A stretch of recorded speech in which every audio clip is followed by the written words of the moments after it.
Can you see it? Can we hear it now? I'm joined by Luke. Hello, everybody. And my name's Matt. Hello, everyone. Can I just get a quick video audio check? Are we looking good? Can you? Well, okay. Can you see us? I'm not going to make any thoughts about whether we look good or not. We know the answer to that question. Is the video clear? Getting sound and vision on Twitch. You can see and hear. Yes, I know B9 bot. It's been a while. I'm tired. Check on Mixer. Good. So we've got Mixer and we've got Twitch. We are all good. Right.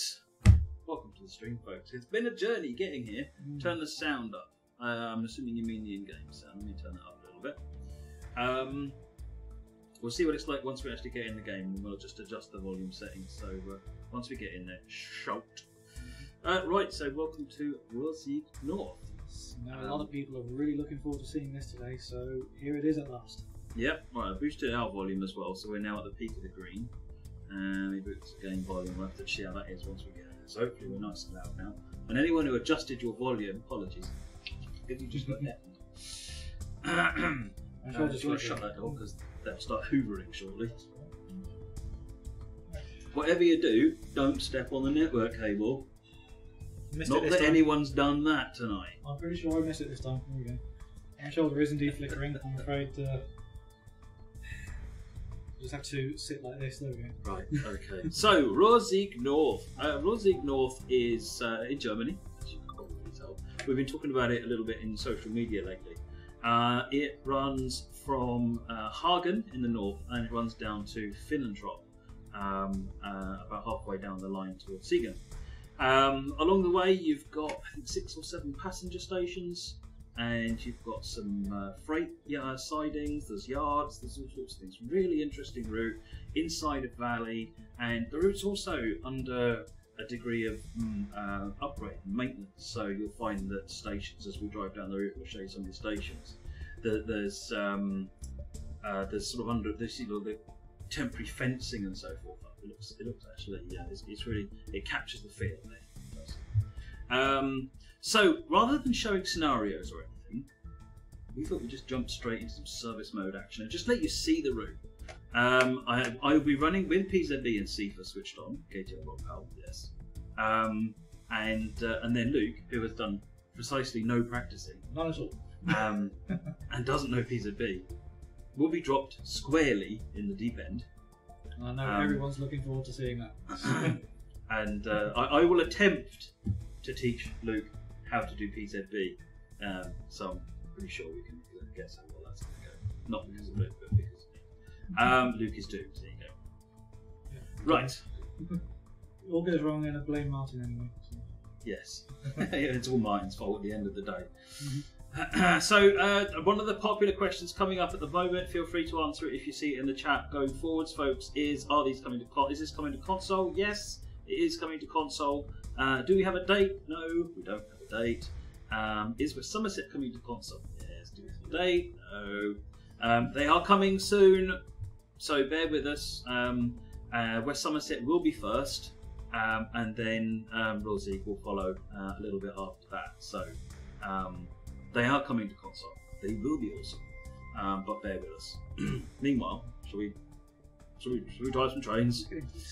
Before we go in, let's just have a quick look at what you get. So in the tutorials, you've got the 185 and 143. The cab car is drivable, just want to make that clear. I know some people were very suspicious about that. Cab car is fully drivable. We will be driving it tonight, but there's no tutorial for it. We'll show you figure it out. Scenarios, we've got this Rise and Shine one is quite interesting. You basically have to set up both ends of a 143 in cab car and then move it into the station. It's just basically a cold start scenario, essentially. Then you then run into the station. Freight exchange, returning empty. Storm Trail is a heavy passenger run through the night in nasty rain, and heavy metal again is heavy's evil. It's just evil. It's at night in dark, dense fog, following another train, and wrong line running occasionally. So that was absolutely terrifying. I haven't done it yet. Right, okay, so going to services. So in services, you will find that you have the Dosto, which is this one. We have the BR143 and the BR185.2. What you'll notice is up here, so there's 33 services for the 185s. These are all the freight services. BR143, there's 67 services on this, but that's because it's versatile. It's doing both roles, so you can run the freight services with either loco and the passenger services with the 143. And obviously on the other end of the 143, you've got the cab, the Dosto cab car, which has got 42. 42 good number. Sorry? 42 good number. Yes. Okay, so the first thing I was going to do was a RB91, which is a 143 service. Let's put some wetness down. We might put rain on. We'll put both. Strength up. And I'm going to run RB91 0730. So as you can see, quite a selection of services. The way that they're set out is things like RE16 and RB91 and RB56 are the passenger services, and they're throughout the day. The one to Iserlohn doesn't actually go to Iserlohn, it goes to Letmat, and then you will let it go for AI and then wait for it to come back, and then you drive it back to Hagen. So it's 2 or 3 stops. It makes for quite an interesting short service, actually, the Iserlohn ones, because particularly going from Hagen to Iserlohn, about half of the scenario you're going to be under PZB restrictions because you're crossing over to the other to platform 1, ready for Letmat. So it's quite, there's a bit of PZB going on there. It just makes it quite a short 10-minute little exercise to practice your PZB on. You'll get green, yellows, and yellows. So it's quite cool. And then the other ones are the freight services, which are these ones here with the 5-character numbers in them, so 80211. And the way it's set up is that they're all 80 something. If the third digit is the same, they're basically doing a similar job. So all the 802s, if I remember rightly, are all full line length runs up and down. There's 804, which is one of the more complicated run from Finnentrop to Hagen with some exchanges along the way. So there's a little bit more switching going on. Now obviously it's an electric loco, it's not meant for switching, so we're not doing a lot of switching with this, but we wanted to make it to where you could do some pickup, drop off, that kind of thing. So they'll find a different range of stuff going on with some of these lines as well. So we've got the, I think 84502 and 84501 are power moves, so there's 5 or 6 locos and you're dragging the length of the line. So there's quite a variety of stuff in here, full length runs, part length runs, out and back with different wagons, and also all the passenger services with different stops and different length runs along the route. So plenty of different variety there. So RB91 Ziegenhagen 0730, which is that one, which will be starting at Finnentrop. The question we've been seeing popping up a few times in the Twitch chat is, will the route have PDF timetables? Not initially. I haven't done them yet. So, Rob Powell, PCB implementation same or different to the previous German offering? Different, very different. As I mentioned in one of the Dev Studio articles. Let me just pop back here a minute and just set that. That looks good. Oops. Myself the wrong side of the door. Right, now we've got the right setting, we've got Seeker on, put it forwards. Let's get it, shall we? Put some lights on.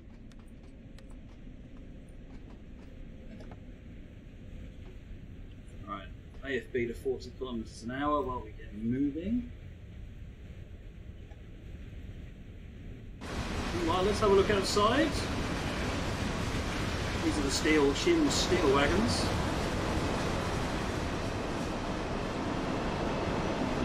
Your lovely Dostos.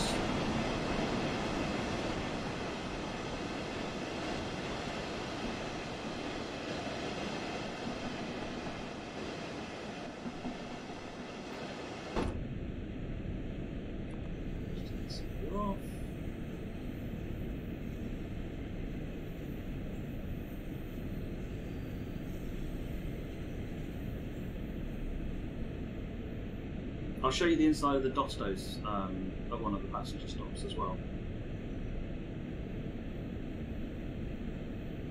You mentioned that the heads-up display seems really well.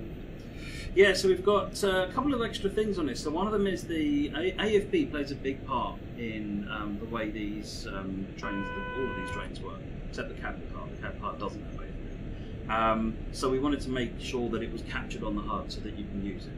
And then the other thing we've added, and it's only on the German locos at the moment, on these three cabs, we've added this accelerometer, so you can easily see what's going on, whether you're speeding up, whether you're slowing down. So as you'll see, once we start approaching the speed limit here, that the accelerometer is slowing down as the notches run down back towards zero again, as we approach the speed limit there. So it means that when you're going up and down hills, if you're managing the speed yourself, you can very easily manage and keep a nice level of acceleration on. At some point it'd be nice to get that accelerometer put back onto other locos as well, but for now it's just on the German ones. All of the PZB has been pretty much redone. There's been quite a lot of major rework done on the PZB. The whole signalling, all the signalling system, the PZB stuff. I mean, this is HV, I think, signals on this route. It's KS down at this end of the route until we get to Plattenberg, and then it switches over to the HV signalling system, which is sort of the slightly older system. But we've got 8.4 kilometers to Plattenberg. Pump up the speed a little bit.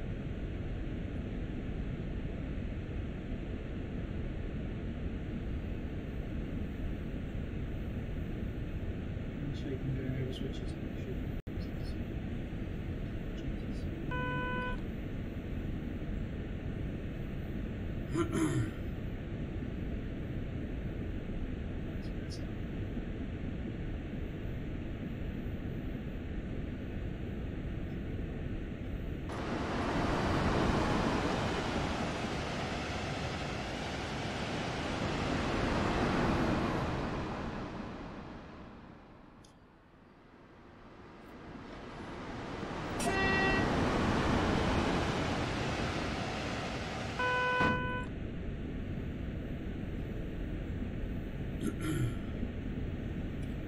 Destination marker up there.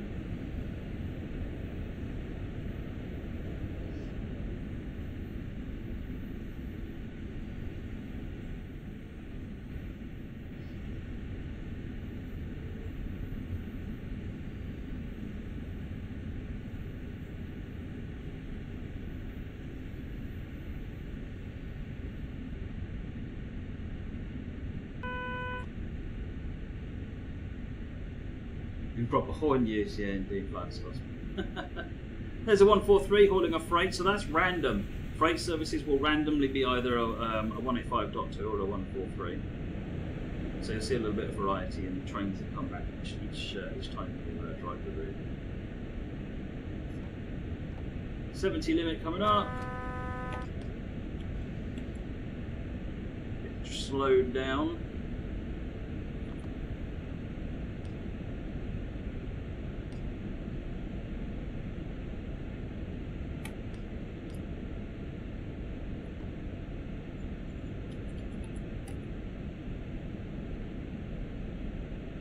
Good for the 70 now.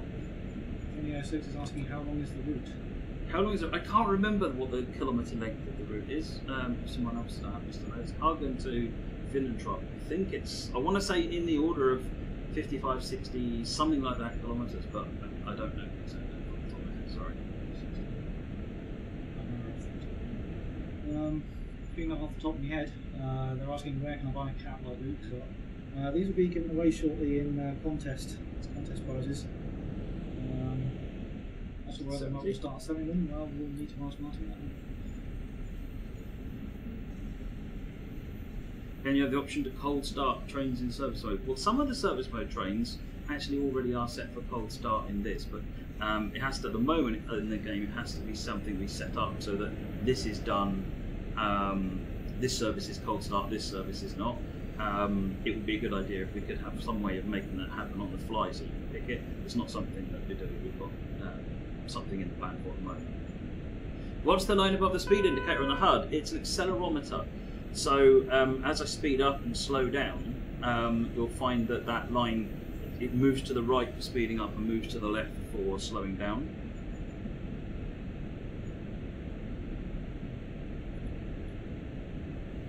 So I know we're accelerating, you can see that line is just edging over to the right.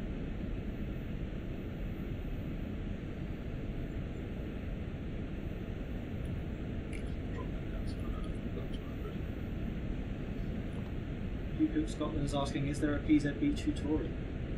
So the manual has had quite a lot of work done in terms of showing you how to use PZB. Is there a tutorial in the game for PZB? No, because actually doing an in-game tutorial for something like PZB would be quite tricky. It'd be quite long, and you'd have to restart it a lot every time you did something wrong. So it would be quite unpleasant, I think, doing in game. But the manual has got information on what the different aspects are of signals, what you should do with them, how you should react to them, how PZB works, what all the speed curve works are. There's 2 reference pages in there which you can print out or have them on a tablet next to you, and which are for the signalling of the PZB. Oh, too busy waffling, not enough time spent looking at what I'm doing. Let's watch Twitch TV is asking when will it release for Xbox One. No date has been announced yet for Ruhr Sieg Nord to release on console, but it is coming to console. The West Somerset is next to be released on console, and Ruhr Sieg will follow it. Right, restriction again. So limit to 40. PZB practice is Reiki. Practice watching what I'm doing and a little bit less wobbling.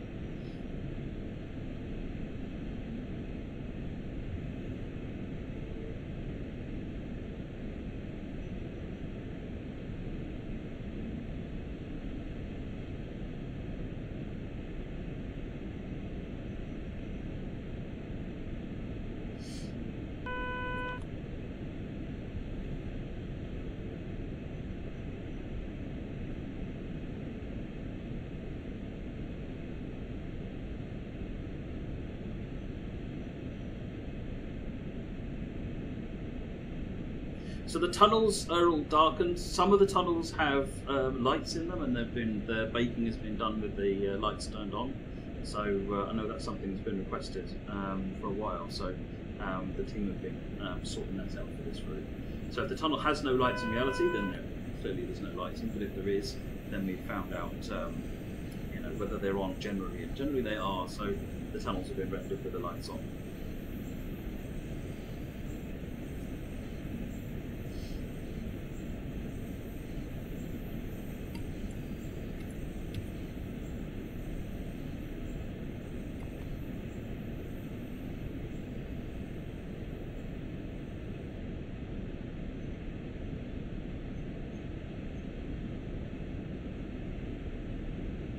So we've switched over to the HV signals now. You can tell if you look at this VR signal that's coming up. This is a distance signal telling us the next signal is green, and it is good. I think that's a VR2, isn't it? Someone correct me if I'm wrong. No, that's a VR1. Sorry, it's VR1. VR2 is green yellow.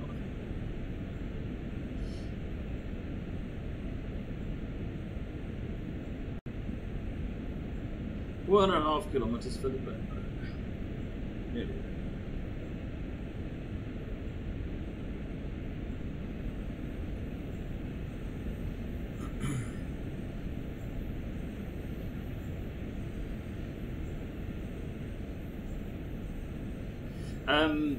Xander, when you're PCB braking, you can use PCB free when the 1000 Hz is off. You can, but only if you're confident that you're not going to get a 1000 or 500 Hz activation in the next 1250 meters or something like that, or since it was activated or something. I can't remember the exact, but either way, if you get it wrong, then the brakes get smashed on again. So, and since I couldn't remember what, if I didn't see it, I don't know what the reason for the brake was. I thought I'd just play it safe.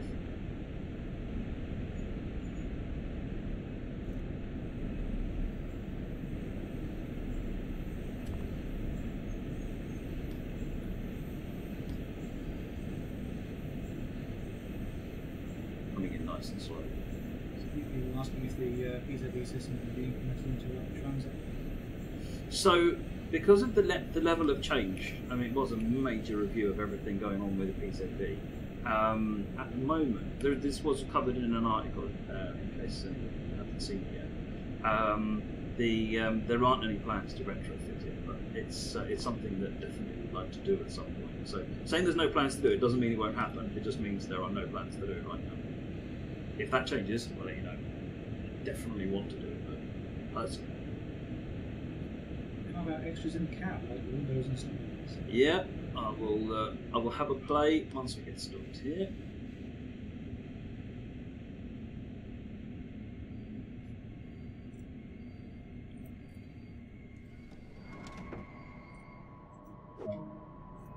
So opening the doors on this thing's interesting. You've only got one door, so you have to use this, and then that. So let's. So yeah, you got your windows. You've got the interior. So it doesn't go anywhere. You've got the interior. You can walk through here, get to the other cab. That's also where the doors to the outside are. By the way, the door to the outside is here. So let's have a quick look at the Dostos. Oh yeah, upstairs. This is where it all happens. All the cool people are upstairs. So I'm going to go downstairs.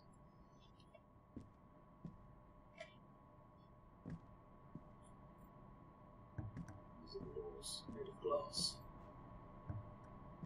And then up here you've got this interesting little Easter egg here as well. Does it do anything particularly useful? No. However, you can turn the lights on and off. Now it's a bit difficult to see when you're inside like this, but you can turn all the lights on and off of the individual coach, and you can turn them off on the whole train. Like I said, is it useful? No, but it's stuff to play with. Let's get back to the cab. Oh, there's also blinds here as well. Oh, need to lock the doors, which is one. Right.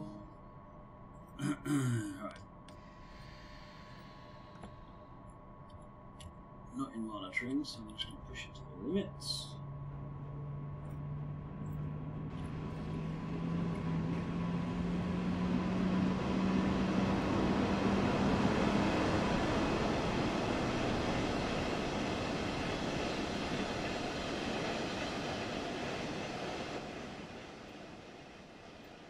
Just had a couple of requests for the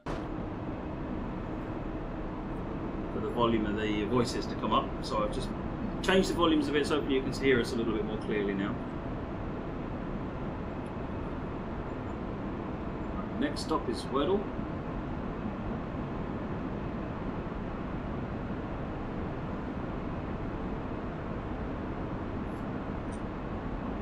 More greenness. One of the really interesting characteristics of this route, by the way, I don't know if you've noticed, is the way the sleepers are different. So there's actually effectively three types of sleepers on the route.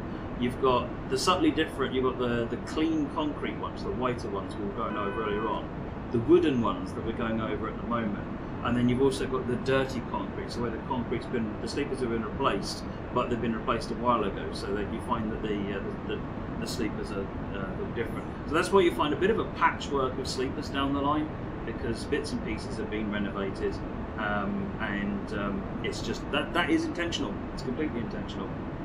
But we've just gone over onto some of the I think these are the dirtier concrete sleepers.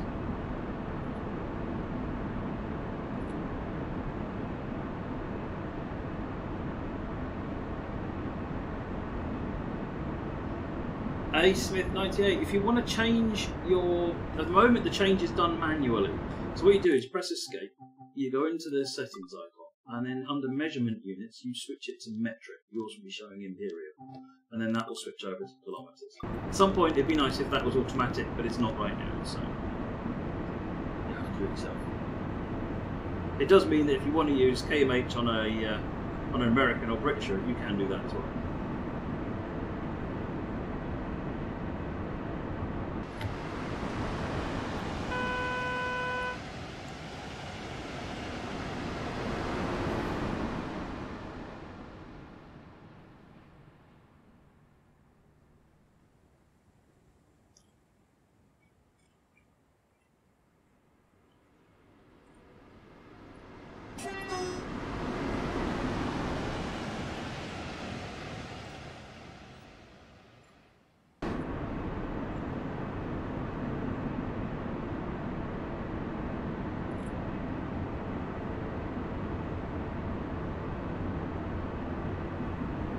questions already about when his TS 128 may come.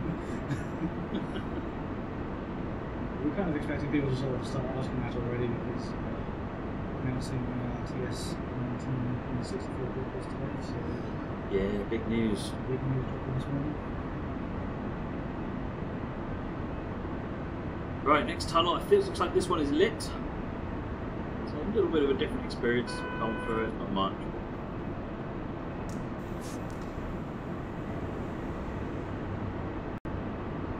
The lights aren't particularly bright.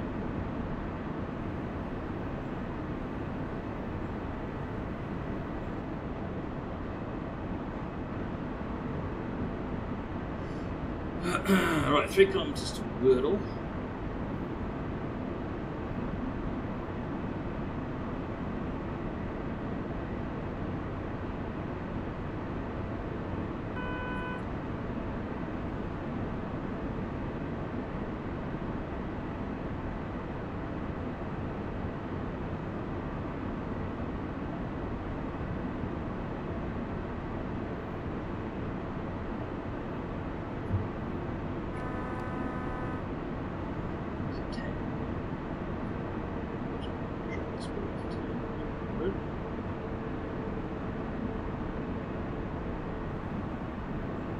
Driving with AFB is just too easy.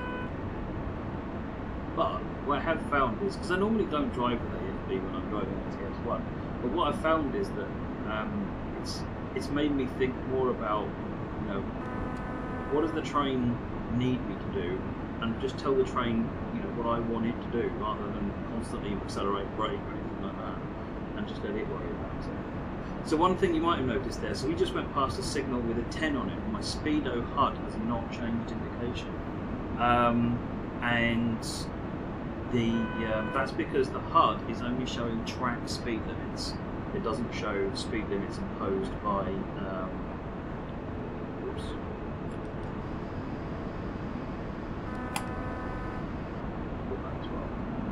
might be done at stopping time, yeah.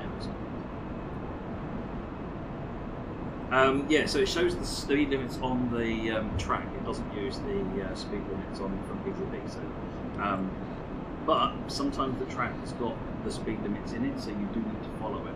What I mean is, for example, you get a 40 km restriction for the signal, and initially it won't show anything, but then when you hit the junction, you'll hit the 40 km, so that's where it would have been for you to slow down.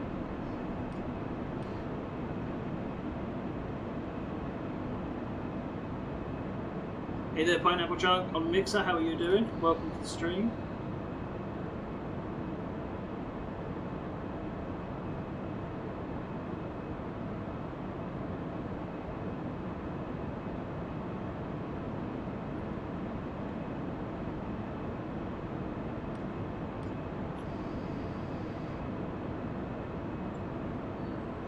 Right, just open the door, so we're on the other side this time.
Plenty of services running around on this route, so it's quite nice to sit the train spot.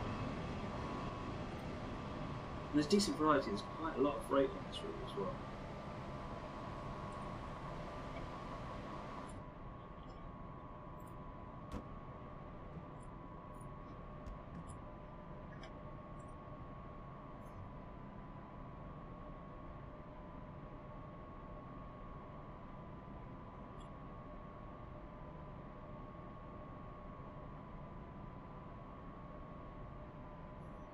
Right, let's look at doors. Hi there, Kenny, 1831. Let's back up. Now we're in monitoring again, so I need to put it on the 40 kmh because we hit a 70 kmh per 1000 Hz magnet on the way in.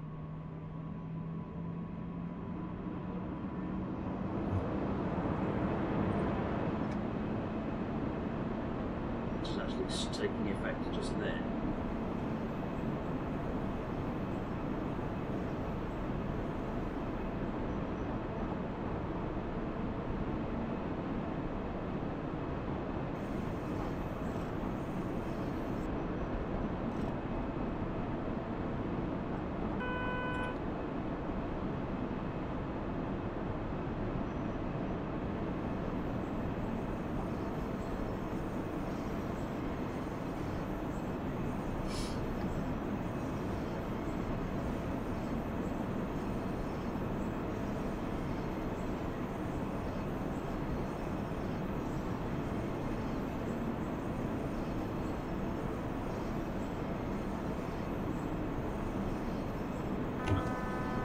My life into my own hands here and release from monitoring. Past the 70, which is what we're referring to. The next stop will be in Altina at 7.2 kilometres.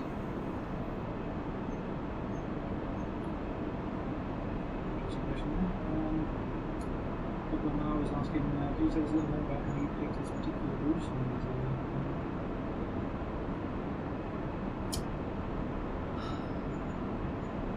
I think we like the variety on this route. We did look at so many different routes, and there's lots we wanted to do, but there's so many different pros and cons to different routes.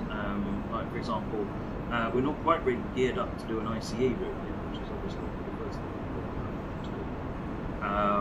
But hopefully we can look at one of those soon. Really like the variety on this one, particularly in this time period. I mean, it helps that we've done it before, way back with one of the first routes on TS for rail support. And it's a really interesting route. So it was try and bring it up to date. So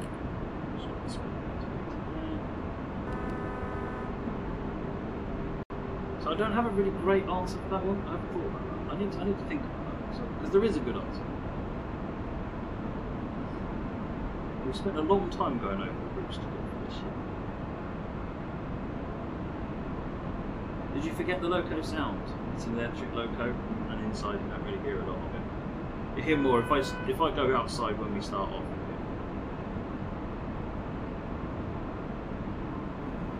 Sniper's asking, can you change the view? Can I change the view? I can change the view. You've got all the usual views. But I am trying to drive with PZB, which means that I can't be.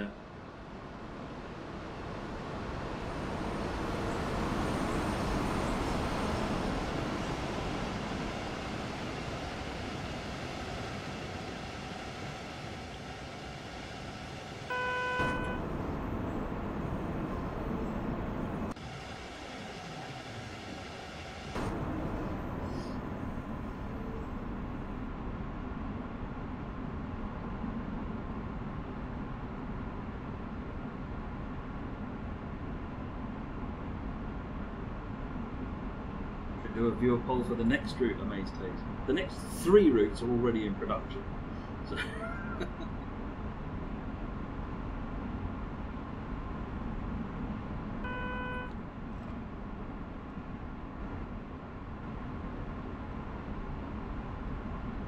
So Rogers, there's quite a lot of chat going on. My best to keep yeah, sorry Chris, I just saw your message. If we are missing what you're saying, folks, I do apologise. I'm trying my best to concentrate on this.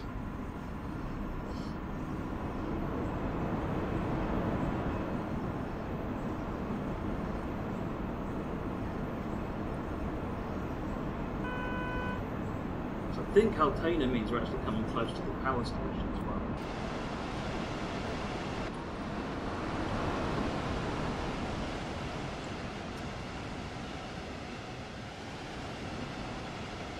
Somewhere around here, there's a power station.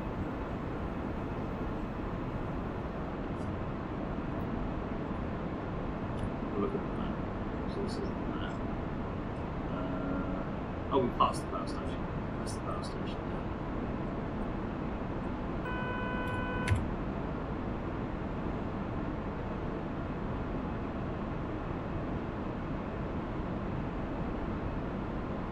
Can you change PCB modes? You can indeed. You can't change brake modes, I don't think, do you? I need to check that actually. I don't think you can change the RPG mode.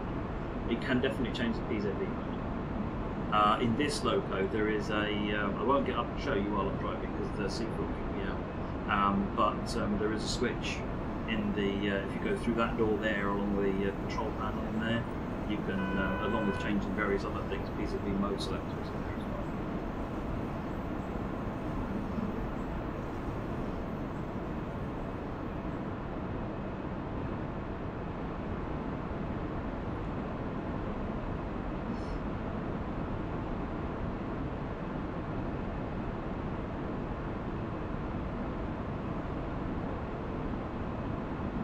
Alex JC, yes, I'm going to be running from all three cabs essentially in the scenario tonight. Well, I'm doing this one, and Luke is going to have a go at the next one, which is ironically probably going to turn out to be harder. I don't know. This was a lot easier than I was expecting it to be.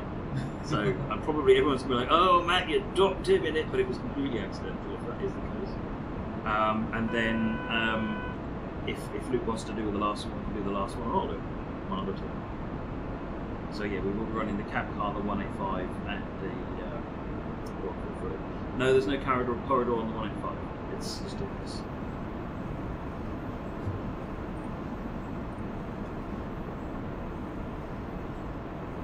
These shunting controls over here also work. Awkward to use, but they do work.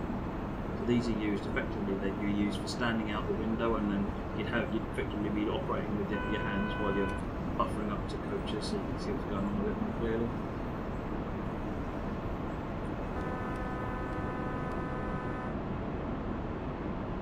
It really didn't need responding to it, already started.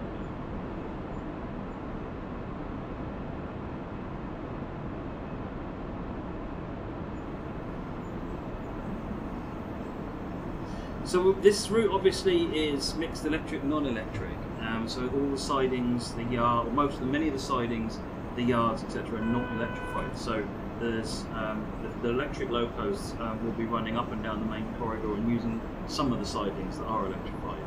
Where things get interesting is the not electrified stuff. And at the moment, I don't have anything to say except watch the space. We are awake to that, except for me being awake to where I need to sleep.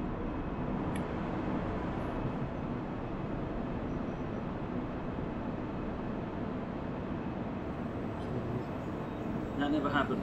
No one saw a thing. There's quite a lot of people talking about the three routes that we mentioned earlier on. These three routes that are in development, we haven't actually announced them yet, and we're not even going to hint yet at what countries they're in. So keep your eyes open for announcements.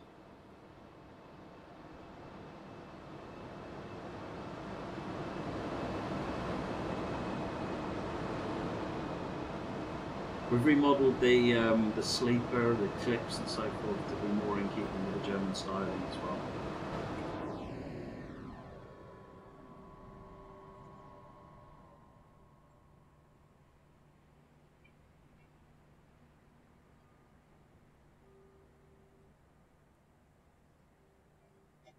Just in case anyone thought they'd all be black cars, look, the red one.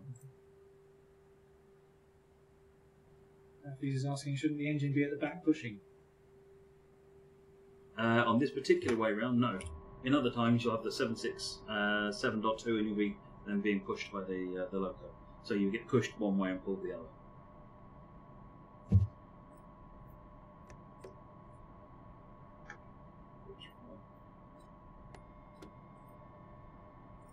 Competence was not promised, folks. That's all I can say.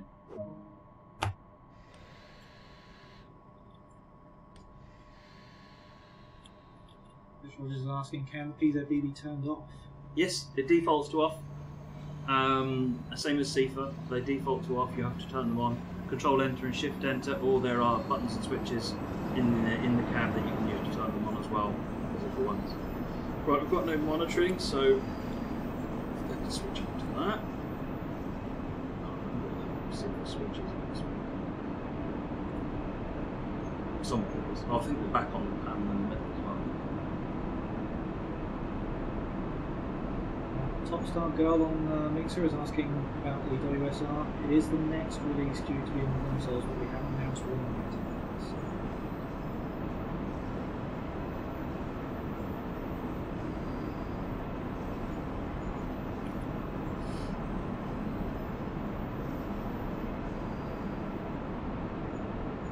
Speed limit map is coming up next, 6.9 kilometers.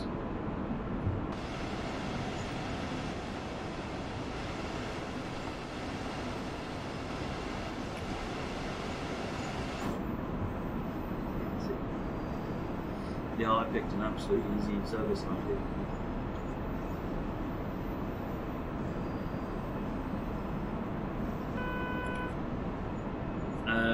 Well, Luke, you can't hear Luke. Let me turn the game down a bit, turn the audio up a bit. Well, hopefully you can hear Luke better now. Is that any better? Start shouting a bit. Yeah, speak up.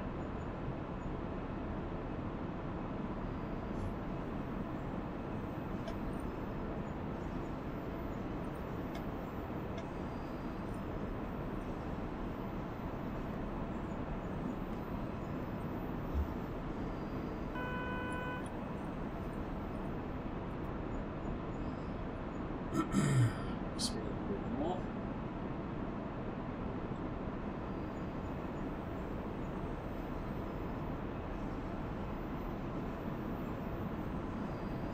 Or are you saying tell Luke to switch to interpretive dance? Nobody wants to see that. I think we all want to see that. Yeah, no, we don't. Tell me if you want to see Luke do some interpretive dance. We'll make it happen, folks. No, we won't.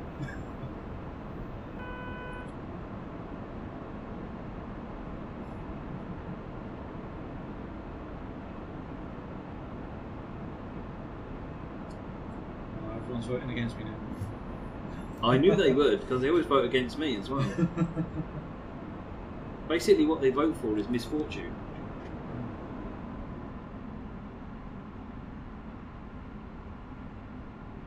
It's 4.7 kilometres. And we're still on the greens. Do any of the locomotives have additional liveries? No, they don't. The 185.2, as you'll see in a minute, is interesting in that it's sort of a combination of two different liveries. It's got the old Railion Marcus where it used to say Railion, but now has a DB logo on the side of it. But no, I know what you mean, and no, it doesn't. There are no extra liveries.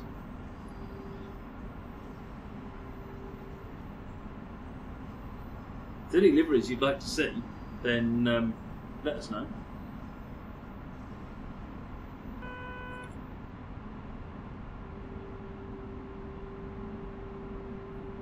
Let the community know. Digging through some of the US liveries or something. Yep.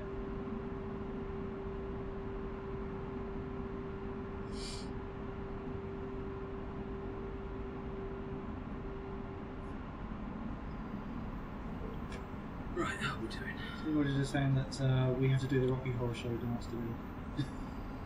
No. For some sizable charitable donations, perhaps.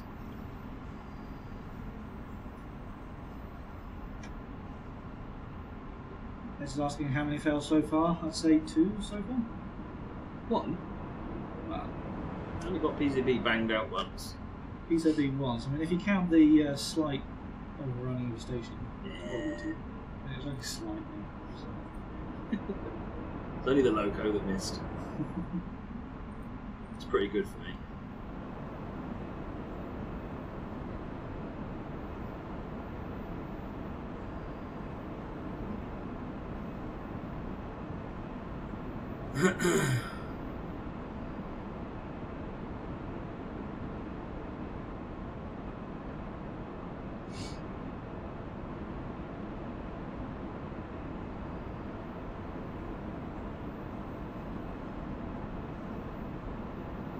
.2 kilometers.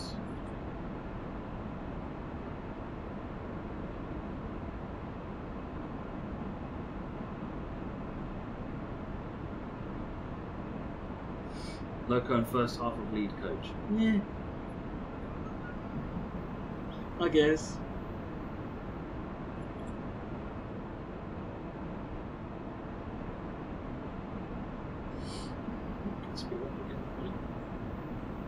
It's a very windy route this, so they kept the speed limit down in various places.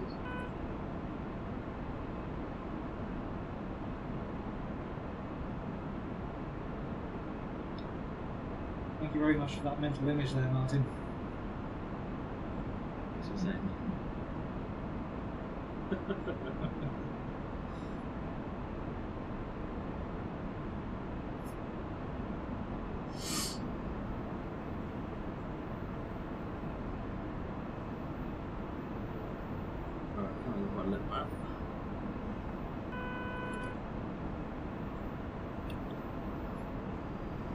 Speed up, obviously, just before the station stop, because what would go wrong if I speed up. Onius is asking, what is the blue marker on the speedometer? So that's the new AFB marker, so it's the new AFB target speed, so as I move the AFB controller around. Now the 143 just uses the A and the D keys for AFB, because the AFB is its primary method of control. But in the locos, the 185 and the 143 that use the AFB, you'll find the marker lets you visualise that on the screen, and then the horizontal bar is an accelerometer, so you can see if I release the brakes now, it moves back towards the middle to show I'm not slowing down anymore.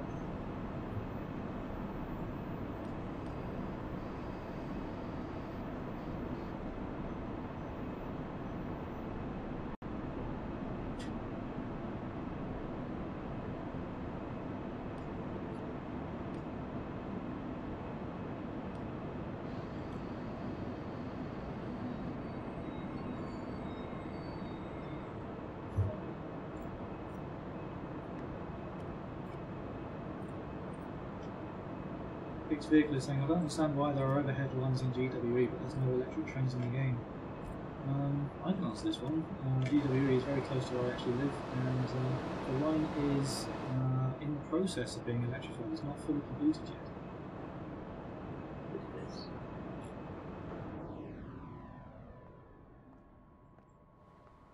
I don't know if you saw it, I just picked up, I did a collectible there as the route map.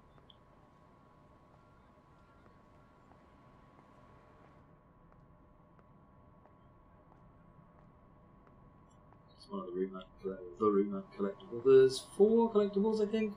3 of them you'll find quite easy to find. The other one's a little bit tricky because it's a bit different. We've not done anything like it before. See if I can find one on the route.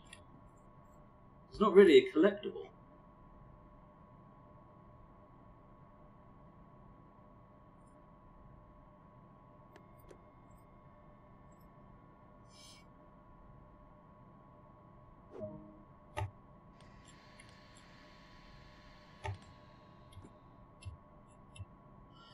Right, we've got no kind of monitoring going on, so up to the limit. Next station's Hohenlimburg, and then we'll be into Hagen.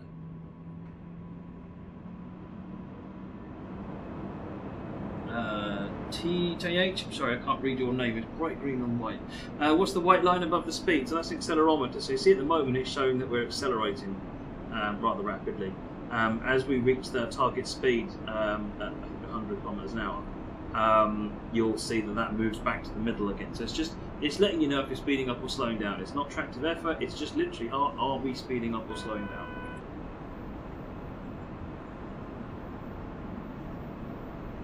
Sinks999 is saying, is there any announcements or other things that I've missed? Well, the big announcement for the day is that Train Simulator 2019 is on its way, and it will be 64-bit.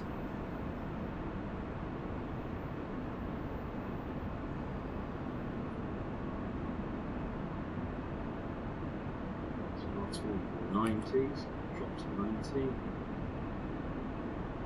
Hunter is saying, is this available on Xbox? The Ruhr Sieg Nord route is not going to be on Xbox at first, however, it will be coming later to Xbox and PS4. The next release due for consoles is the West Sunset Railway, and then Ruhr Sieg will be after that. Can you tap out the accelerometer as far left or far right? Emergency brake will definitely tap you onto the far left. I don't know if you'll get too much further than about halfway over to the right, but for some reason. little trains will probably have, like a light loco, has probably got a lot more chance of extreme acceleration.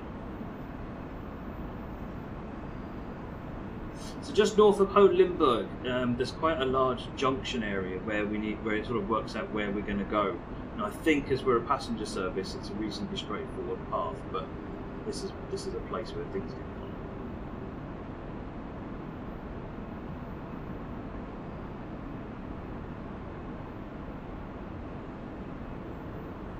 So those of you that are asking about giveaway keys from my charity stream, I've been so busy with this, I haven't had a chance to go through them yet. I am going to get to them as soon as I can, hopefully this week, and then I can start. I'll be able to let you know when I'll be able to start sending them out. I do apologise, but yeah, I've been unfortunately very busy. Haven't forgotten. No one's lost anything. You will get your code.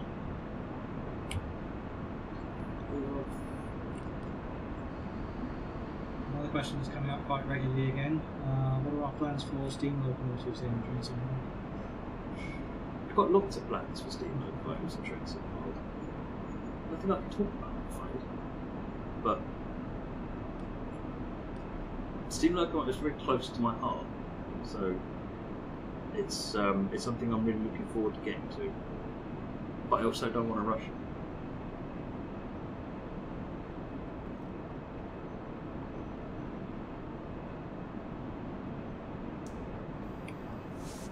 Dex, are there any plans for synchronized releases, PC, console on future?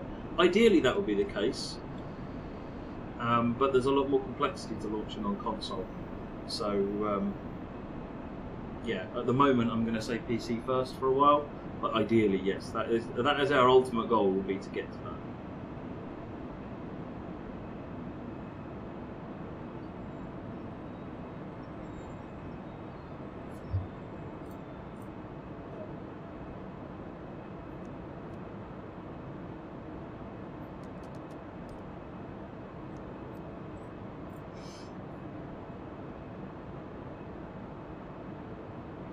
Why so tight-lipped about plans? So what does it affect? It affects everybody because plans change on a daily basis. So unless it's hard and fast, definitely going to happen, there's little point saying anything about it because stuff will change. And then people get disappointed. We don't want to disappoint. Does this route have a sequence of freight services like the NEC has? Not quite in the same way. So there are a range of freight services doing different things. Some of them are full runs up, some of them are full runs down. Some of them are, one of them, for example, starts at Finnentrop, runs up to Letmath, which is where we are here, drops off its wagons, then runs up to a siding just up here. No, we're at Hohenlimburg. So it then runs up to a siding, picks up some other wagons and heads south with them. So you do see the freight sort of evolve during the day, but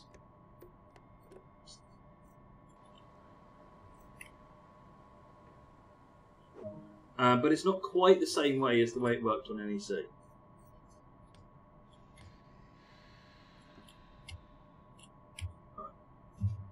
Stargirl's asking who's excited for WSR on Xbox. I'm excited for WSR anywhere, really. It's one of my favourite places to visit.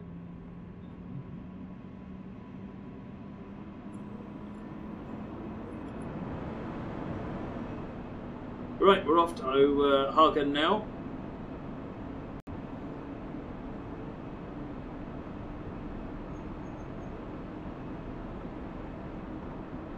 Lynn's asking, would you mind doing an overview of the services after this service? We can do, because we're going to hop onto another service after this one. Absolutely, we'll have another look at the service menu. So essentially you've got passenger services that run northbound and southbound. You've got passenger services that are all stops, some of them partial stops. I think there's a couple which only stop once or twice. You've got the short passenger service between Hagen and Letmath for the Iserlohner. And you've got freight services which use a mix of there's 4 types of wagons included, so they've got a mix of the different ones. So there's the Habins wagons, the Shims, 2 different types, and the Ruse T log wagons. You've got a run from Hagen round to Bowl Yard and back, so we'll pass Bowl Yard in a minute, I think, we haven't already. And oh, I can't remember now. There's quite a variety of different freight services. Rather than having you know, a lot of copies of the same thing. There's little bits and pieces, but there's different types of things. So you should find there's plenty of variety there. It's worth playing all the services.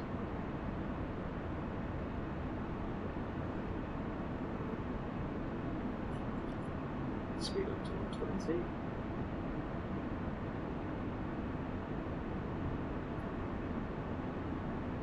One thing that needs improvement is my pronunciation of German cities, Simon.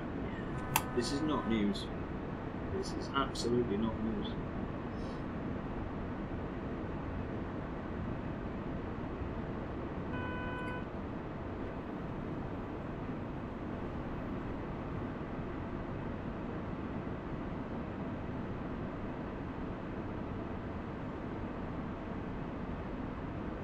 Right, 220. For the race around the loop. One thing you find is that there's a lot of little industries along the route as well. So you've got this one over here, and I think that one's served by rail as well. So again, it's something that later on perhaps will be much more useful, because there's a lot going on inside there as well.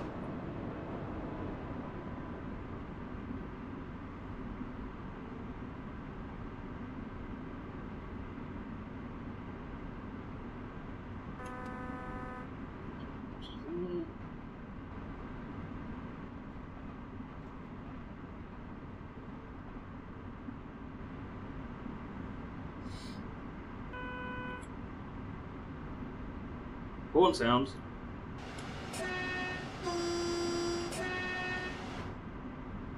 No idea. It's now the manual switches along the route. So the manual switches, Polonius, will be in yards and things. Main lines never have manual switches.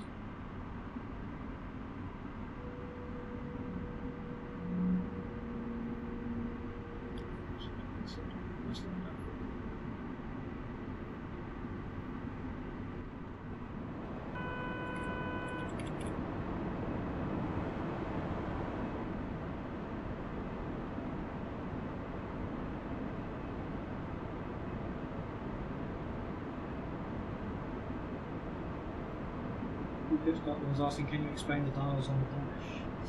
So the left-hand one here is the tractive effort meter. I don't know why it's not doing anything. I'm going to take that up with the team. Then you've got the speedometer. Then you've got the main brake gauge, and then you've got the brake cylinder gauge.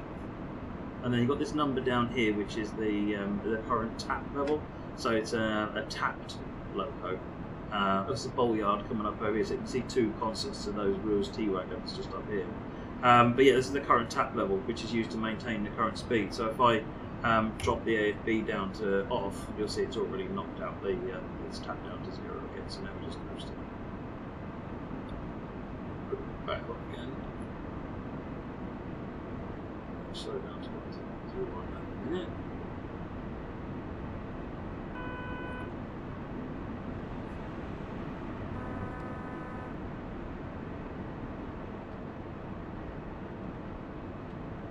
So freight services generally will go up the left-hand line and then swoop round the top.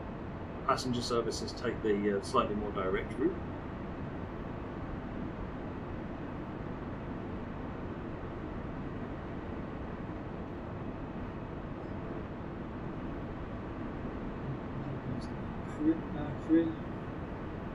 I can't pronounce your name, sorry. Do you see the indicators on the HUD? Yeah, so at the top you've got PZB. And the blue line on speedometers for the cruise control or AFB target speed setting, which we want to start making a wider feature now for other trains that need it. And then the horizontal bar is an accelerometer. So these additions will only appear on the trains in Ruhr, but at some point we'd like to backport them, make them available. Particularly the accelerometer, I find incredibly useful. Right, 5.6 kilometres coming round the bend now. I think we're heading into PCB fail territory next.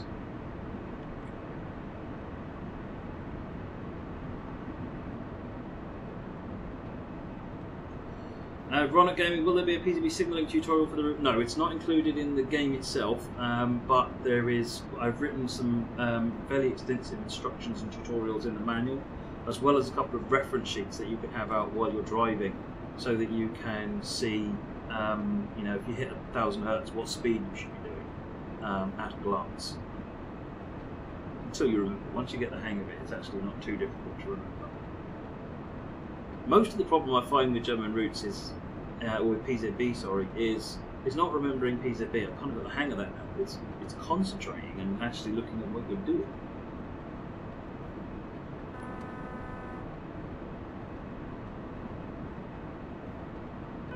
Are there any other TSW loads? Of course there are. Huge number of them. That's a huge number. It's a few. Now I'm supported by an incredible team.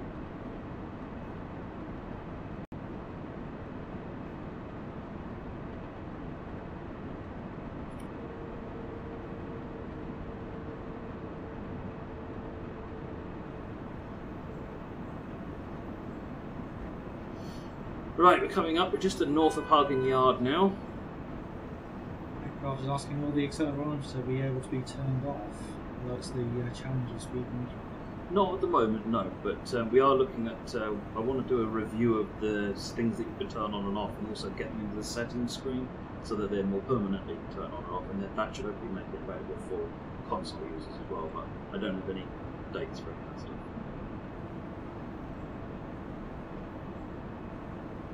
It's the freight lines coming down on the left hand side there. There's the bridge that tells us we're approaching Hagen.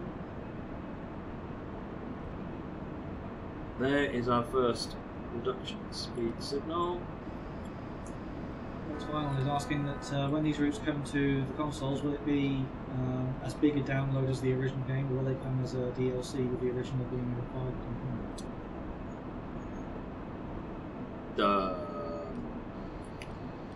I think there'll be DLCs just added on to the existing game. Don't quote me.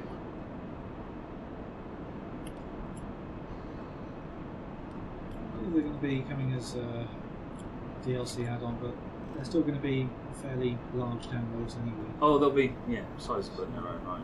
I don't know if you guys saw that contest we went past earlier on. This one. So this is Power Move. So you can drive that train of locos and haul it. It's just a different thing to see. It looks quite amusing when it's heading in the other direction as well.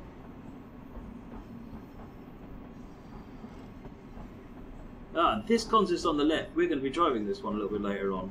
This is awesome. If you Google Der Eiserlohner, it is literally a loco and a cab car, and that's it. It's incredible.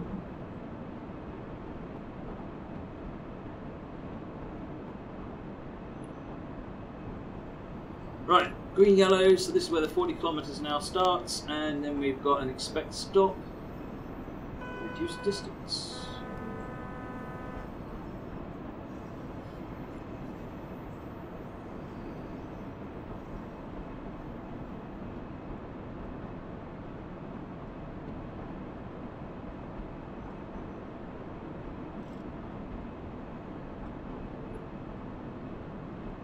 So the other freight wagons are all covered, M. Johnson, so the Ruhr T's are the only ones where you can actually see the load. And they'll be loaded or unloaded.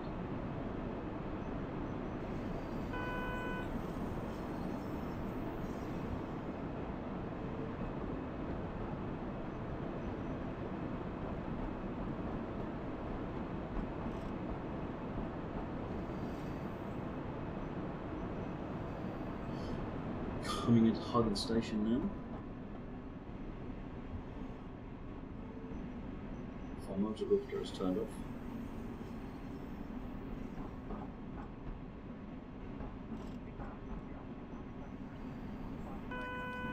.500 hertz has gone on.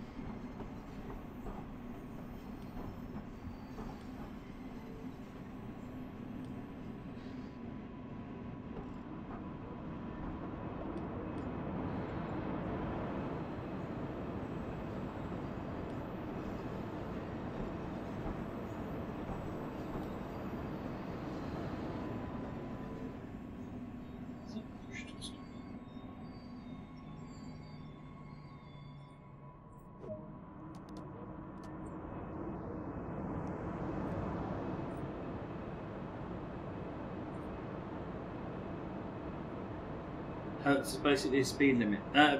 Not quite. There is a relationship between the hertz is the frequency, the magnitude you go over on PZB. So these things down on the track here. So this is a 2000 hertz. Actually, if you look at it, see. There you go. This is a joint 1000, 2000 hertz PZB Belize. And then what's this one? Oh, it's a 1000, 2000. So 2000 hertz means it will stop the train bang to your rights if if you go over it as a red light. 1000 means that if you go over a restriction of some sort imposed by the signal, like reduce speed, then you must acknowledge it or it will put the brakes on. Essentially. Can I show off the engine room? Absolutely. We'll do that now before we shut the doors. So this is it. It's a corridor, really. There's not a lot to see. You've got the panel here for various configuration, like battery, PZB on and off, C4 on and off. You've got the I can't remember what that one is now. You've got the front and rear pantographs, remember rightly. This is the battery on and off. So you've got basically some extra controls there, essentially, that you can access, as well as obviously travelling between the two ends of the loco.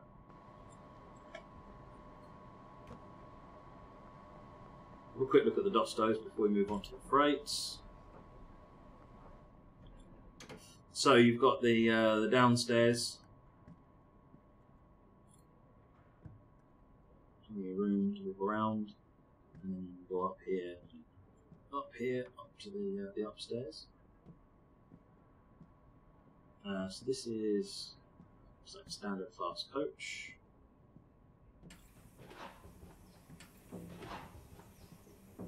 We go here, which we've got here. Maybe it's the cab car we need to get the backside. Run down the train. I think it's the cab car we need. Yeah, there's the mark. So again, the cab car looks a bit different.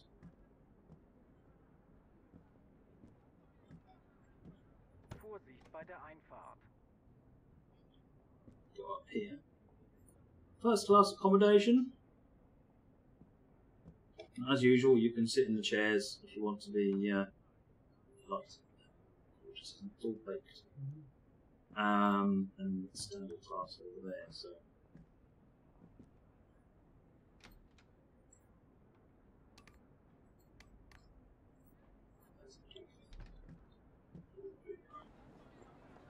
But anyway, there you go. Let me just shut these doors.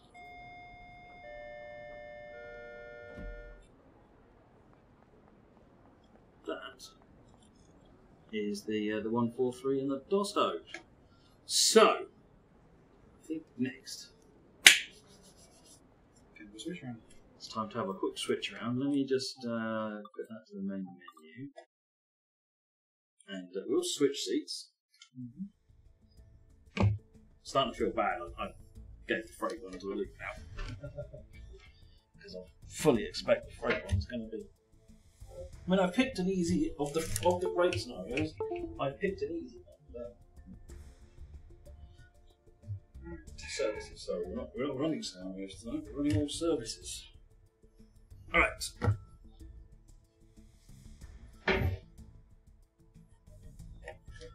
My turn. How's the stage? Sorry? How's the stage behind you? Looks goodish. There we go. Breaking the streaming cupboard. Right. So if you go services, we want to be doing DB80215, which is at 6:30 PM on the 185.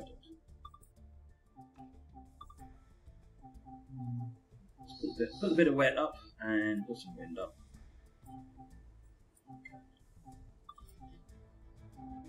On about 6:30 PM. No, 6:30 PM. 6:30 PM. 24-hour clock. That one. 80215, yes. So we're basically going to run a full-length run, but this time we're running the other way around. We are going to do another passenger service, Simon, before we finish up. It's only a short one. The trainee has taken over. So before you get started, Luke, you need to so press E, stand up, and let's have a look on the back wall. That's it. So cipher on, and switch piece of B on. Over. There's a B. Sit down. Press the E key. Keyboard switching yourself on. The keyboard is gone. Nope. Right, there we go. And it's gone again. Oh, this is Can you imagine the USB cable?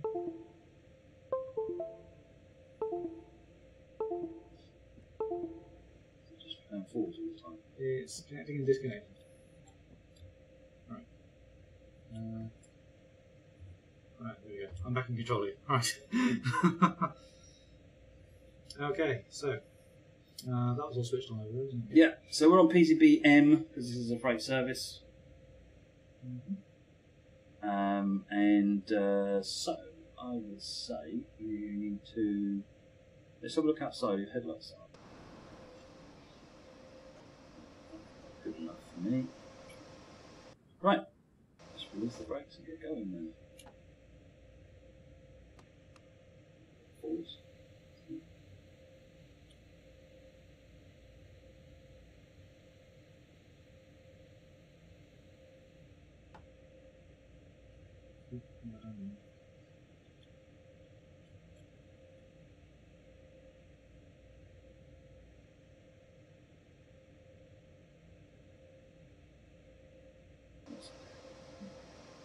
Let's have a look. Ugh.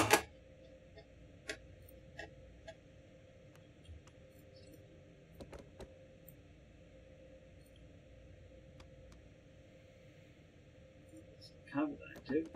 Release the brakes. Top off.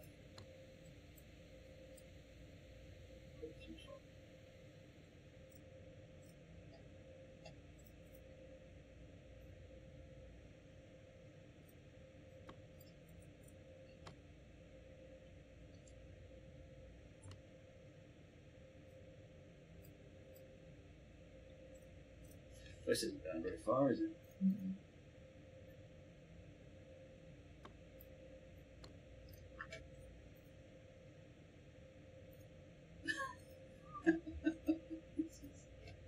Not good at all. Should have been done anyway. That's fine. That's off. And then switches forward. That's released. Cylinder empty. There we go. Apparently I'm... Oh! I know why. Not being very, very clever here, there was no problem there, but actually it takes a little while for the freight train to release. So, yeah, it was taking time to charge up the brakes. Ah, okay.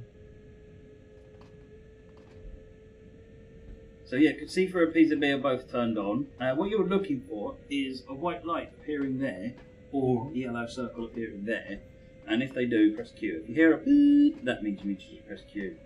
You get 2.5 seconds for the light going on, and a further 2.5 seconds of the alarm sounding. Okay.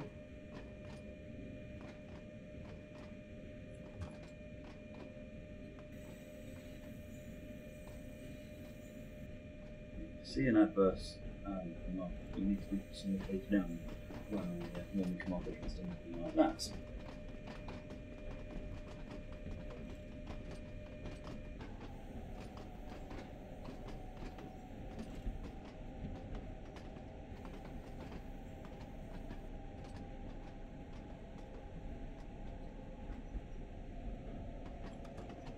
That's it.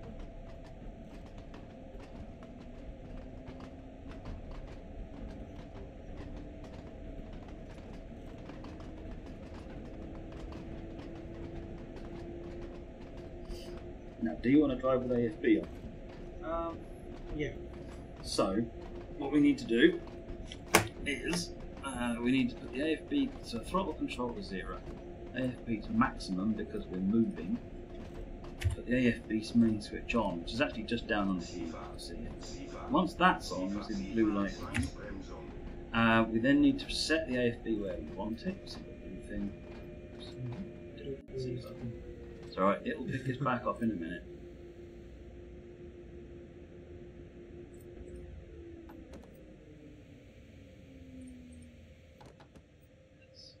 Who let me in charge?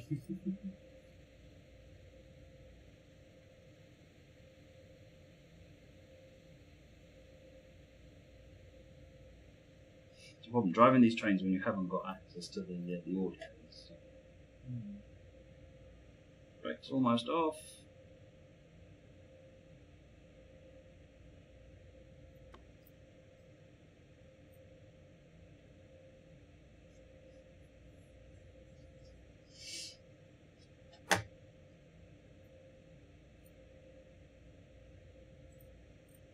They're doing so well till I broke.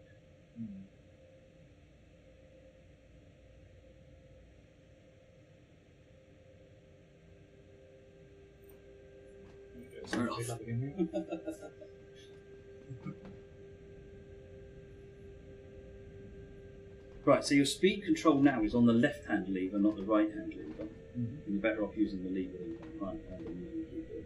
It's easier. And then the throttle lever is actually controlling your detractive effort, how fast you want to accelerate.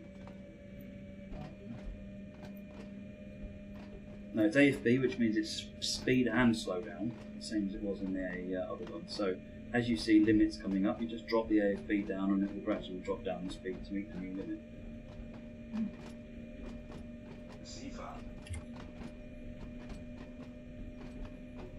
If CIFA goes off, by the way, and you miss it, and it puts the brakes on, CIFA will release immediately that you press the release button, the acknowledge button.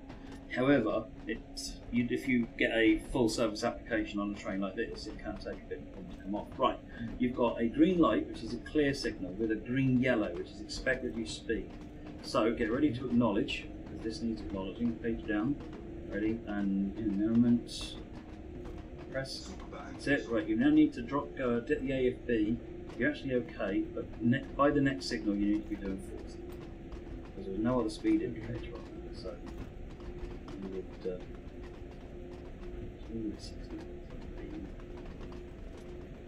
Actually, no, drop it to 40. There is a drop there.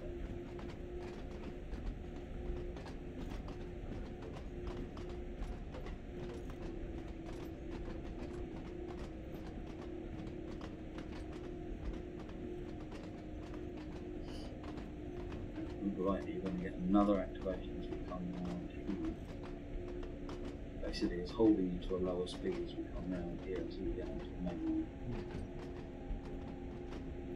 line.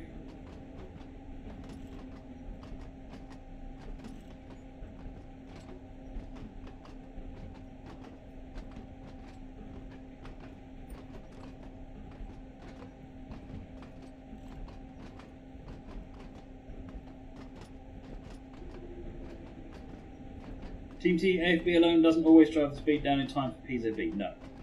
No, you can't always rely on AFB for PZB. It's usually okay for speed restrictions, but not for PZB. You might need to give it a little bit of a booster with the brakes. Okay. Depends how fast you're going and what the speed drop you need to achieve is. I mean, if you're doing 100 kilometers an hour in PZB-U and you hit a magnet, so you need to drop to 55 kilometers an hour, then you're probably going to need some fairly stiff braking.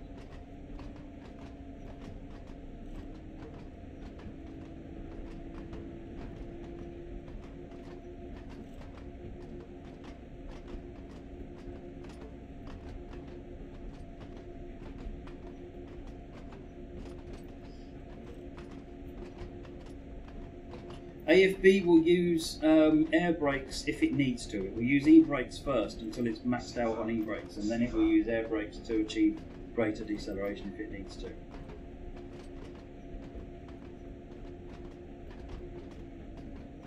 So you see we've got another green-yellow coming up. So what you're looking for when you see a green-yellow signal is, does it have a little board with two triangles facing each other? It looks kind of like it's got the X in it. Normally it's at the bottom, that one does. That's called an NE2 board. And if it's got an NE2 board, it's a real thing that needs acknowledging. If it doesn't, then it's probably a repeater.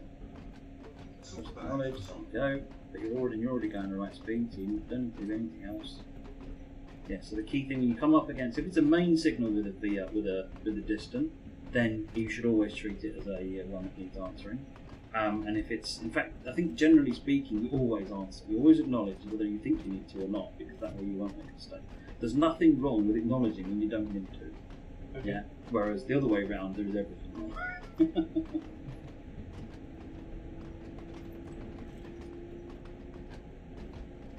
We'll show you the outside in a bit. This is Luke's first time driving with this. So there you go. All the alarms and noises and so forth like Seafer you can hear from the outside, so if anything that goes off, then even if you're wandering around outside, you can still hear it. So we're still under a restriction.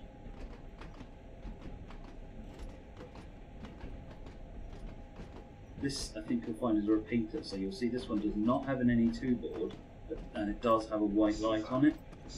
So the combination of no NE2 with a white light says this is just a reminder of what's coming up. So you notice there's no NE2 board on it. And then you can see the main signal just a bit, and you don't acknowledge a main signal. It's VR. So if it's a main with a VR, then you'd acknowledge it, but a main on its own, you generally don't acknowledge. Okay. So this is telling you speed limit after this point is 50 kilometers an hour. So we can push the speed up to 50.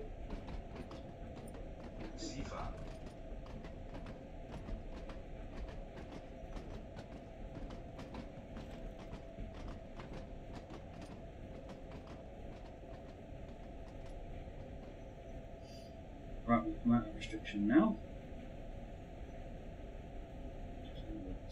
Accelerate up to 50 kilometers an hour. Can you open the windows? You certainly can. And lines should be working as well.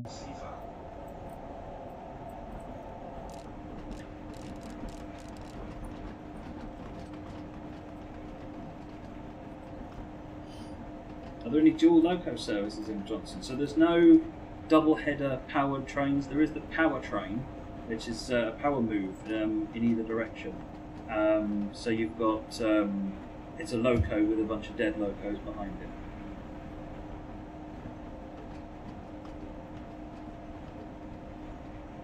So that one does have an NE2 board. So that one, oh no, there you go, it does have an NE2 board, so it does need acknowledging.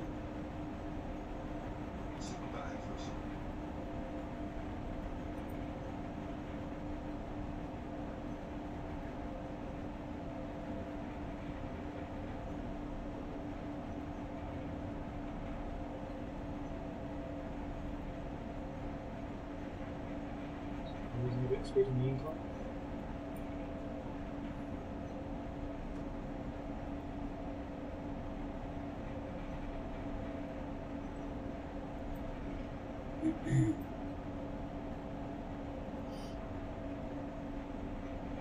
Right, bit of a shifty up here, and then we'll be done. It's all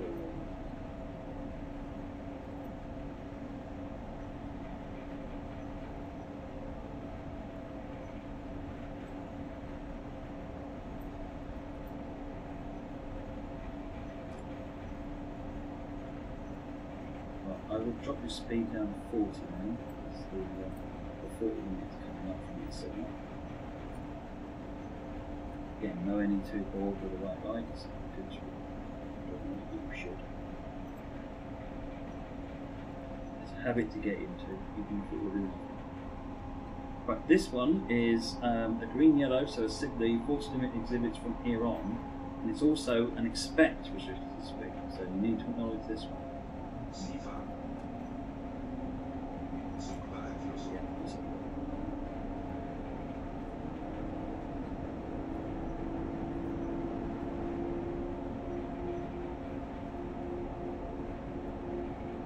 The reason for this is the freight trains actually, you're coming down the side line, you go through the through line of Bull Yard before it puts you back onto the main line, which just keeps you well out of the way of the passenger services. But it does mean that you run a bit slower initially until you get up to the main line and you can speed up. The devil.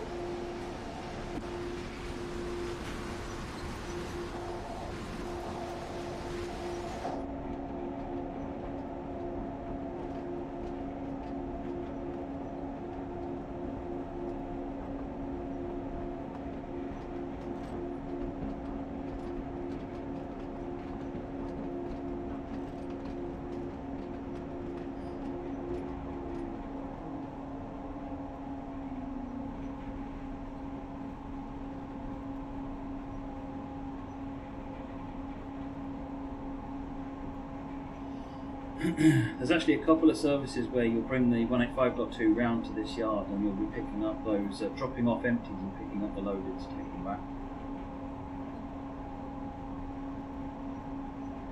These are the Ruhr 2 wagons.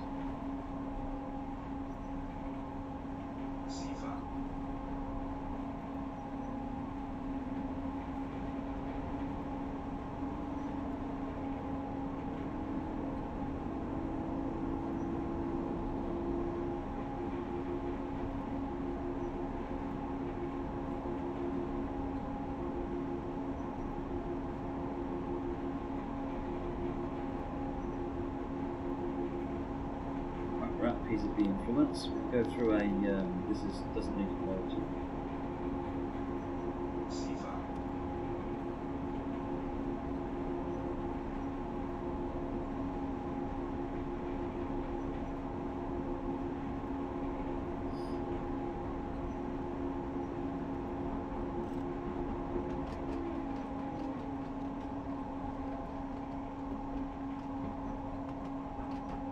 Second one's uploading. What happened there? Right, green, so we'll be able to start accelerating shortly.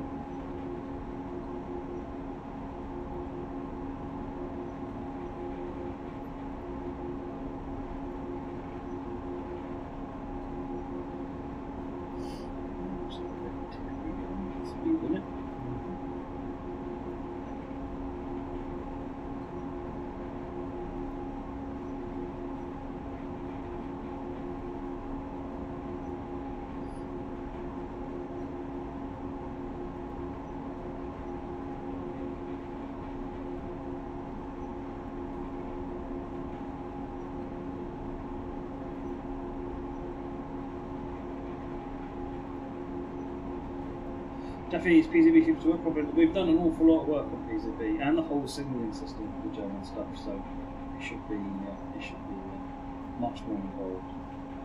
And a lot of the services actually will test that PCB as well. There's quite a lot of services that go in different directions, and crossing over the main line and so forth. So testing it for more varied. Right, speed limit moved. Quite a long track.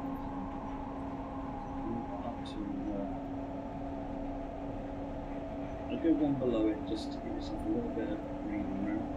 FB can get a little bit overzealous with the zone. It's not too bad on the 185 actually, it's pretty spot on the 185, but the 143, particularly with the light trains, is a hell of a beast.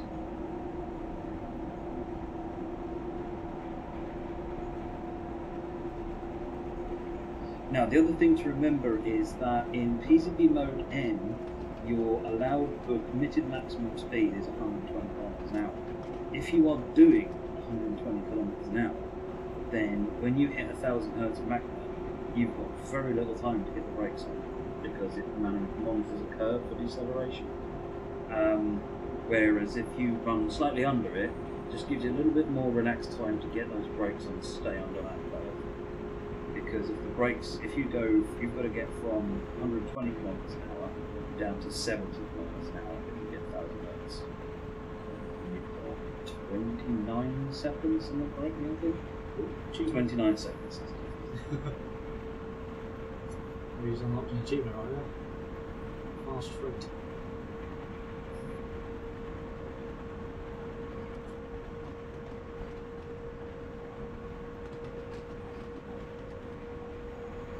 Johnny, PCB 70, so there's 55, 70 and 80, which is, or 85, which is the PCB U, M and O speeds. It is actually 125 kph Daffys, but you generally wouldn't run to that speed because you'd want to leave a 5 km an hour allowance for variances in accuracies in terms of speed measuring equipment and so forth. So a German driver generally would drive 5 km an hour under their permitted maximum just to allow some slack, is what I'm told. Obviously, the game doesn't really suffer from the measurement inaccuracies. If it says you're doing 106, you're doing 106. In reality, there's these other magnets. There's these other magnets either side of a PCB magnet, which you'll find sometimes, a GU and a GS. Can't remember. Not one of U's, dots. Which are used for speed measuring, and those are implemented in this as well, which means that if you are within a tolerance of a particular speed limit, it won't fire the 1000 Hertz, and you don't get the restriction that you would normally expect to. But if you're going too fast, then it will fire the speed restriction. And it's those that are one of the things that can cause inaccuracies in reality.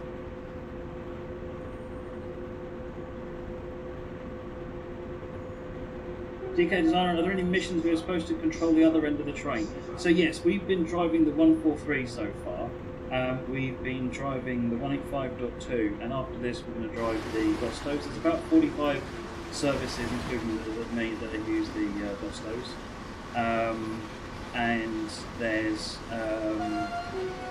60 some odd with the 143, and I think 30 or 40 for the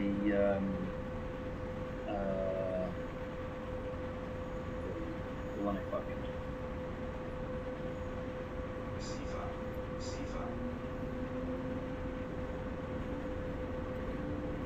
Seems to me that CIFA is very similar to the DSD. Basically identical. In many, many ways it's identical. And also for US engineers, it's like the alert. Like, these things are not 100% similar. Right, you just had a 100 limit there, so you need to drop your CIFA down, to drop your AFB down to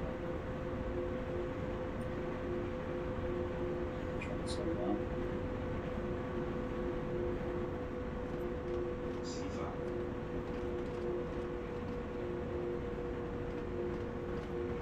DK Designer, and yeah, there is a rather unpleasant scenario, which is a full line length one with a Dosto. By unpleasant, I mean it's bad weather,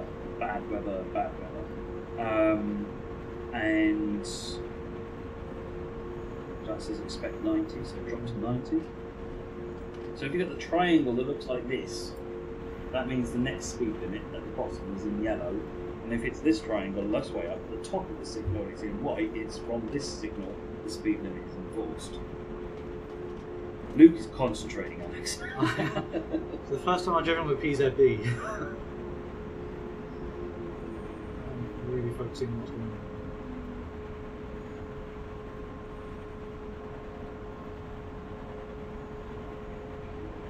Green. The thing with this route though is, once you get into the dark and you can't see anything, you just see a big sea of signal colours in front of you.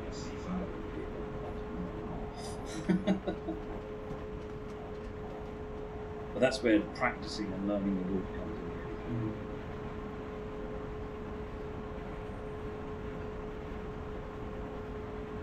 I'm coming from a driver who's far more used to driving on British routes, so dealing with DSD and AWS.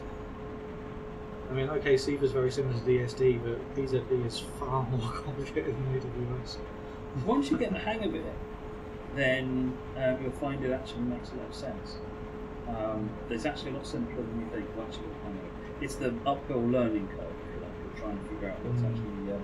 But once you get the hang of it, and no, it's super rewarding because it gives you that much more of a challenge. You're monitoring your speed, changing your speed, and slowing down the appropriate way. It's just really super rewarding when you get to the end and you fail too much.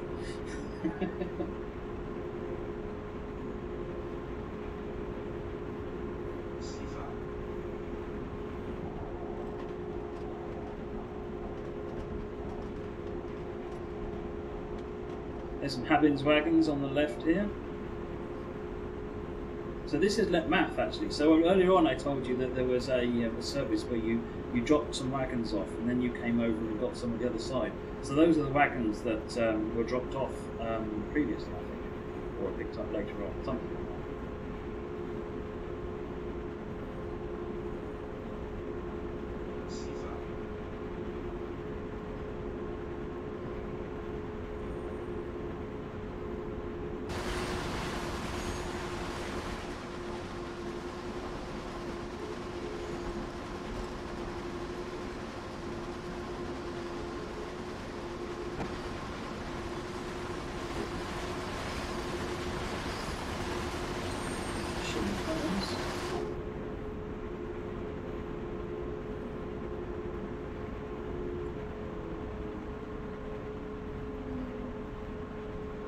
Zoom feature for console, Rob. Yeah, that is something we can't do at the moment on the console.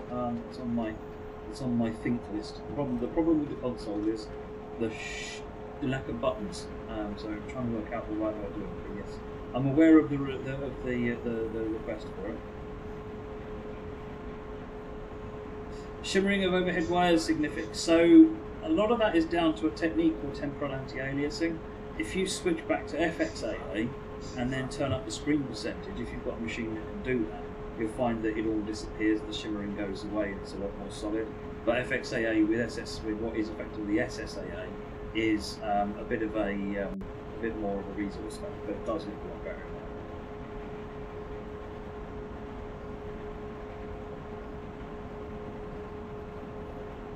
Simon, instead of having a 143 in a cab car, how about dropping a coach in? Well, on the dies alone, no, there is only a 143 in a single cab car.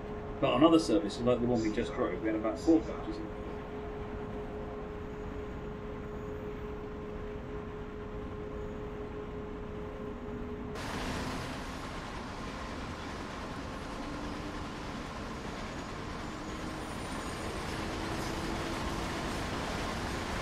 Note mirrors aren't on something we're focusing on at the moment, as handy.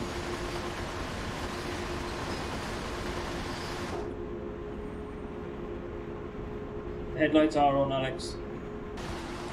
Sifa.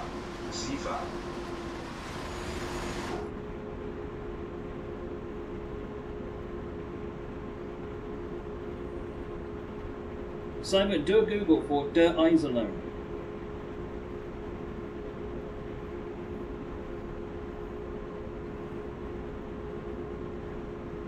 You will see it is a loco and one car. I know, it was amazing.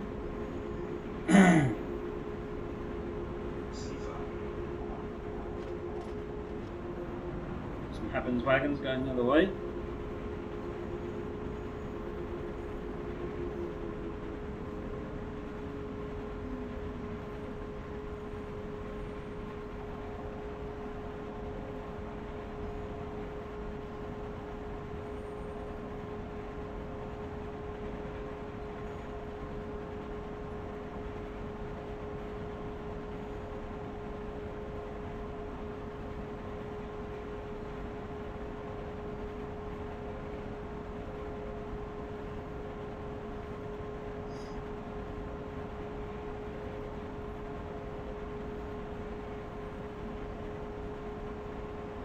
.29 kilometres to go.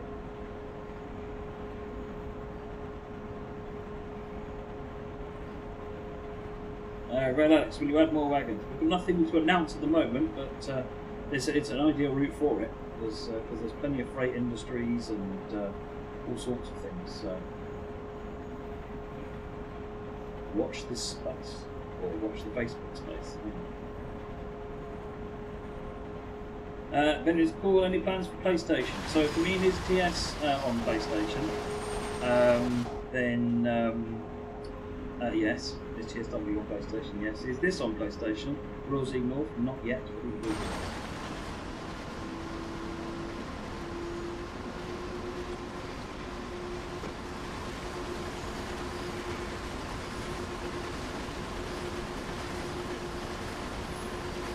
Aiding Ryan, time control. So you mean fast forwarding time and skipping time warping essentially?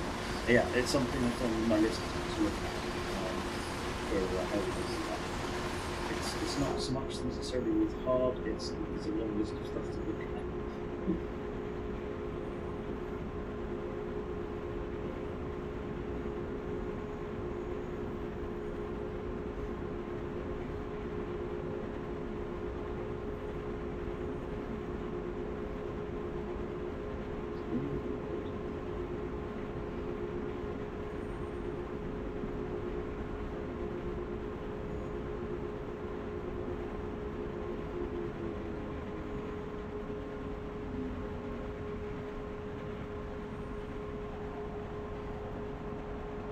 as expected. 70, acknowledge. Oh, didn't. Good. So I'm going to drop the speed to 70. Normally, when you get those yellow boards, the minute you start seeing them below about 80, you know, just start acknowledging them. You don't necessarily need to acknowledge all of them, but acknowledge all of them just to be sure. And 60 and below, I think it is must acknowledge. Yeah, absolutely must acknowledge.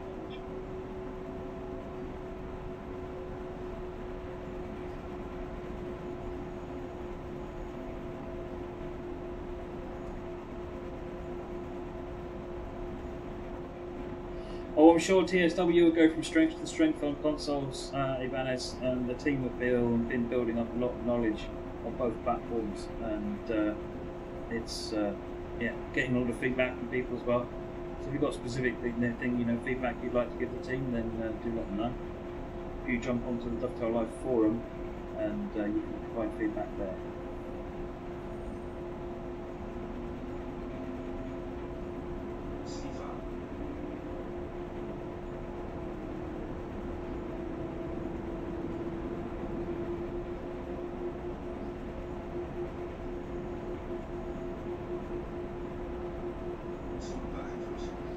Team TUK looks like DV around Red Tunnel 2's to location. Really? That's not what I found when I was researching Team TUK, but that's interesting. A lot of the passenger services modern day, so this isn't strictly modern day, it's slightly wound back from modern day, but a lot of the passenger services are, I think they're Belia these days, using flirt trains. So this is all set slightly before that, it's not that long ago. That's when it was all launched back.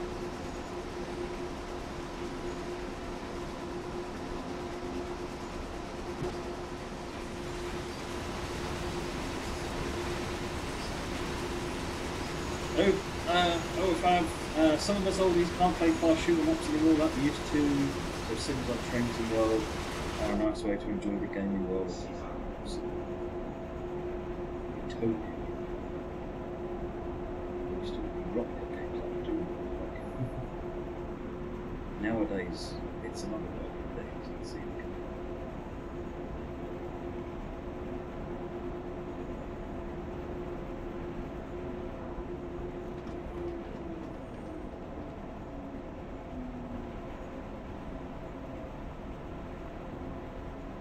Is there a way to configure a PS4 controller to the PC? There is, Roddock. Steam actually will do the mapping for you. If you look it up, Steam PS4 controller, it actually makes it work and use all of the Steam controller interface. So it's actually quite good. I've not tried it myself, but I'm told it works quite well.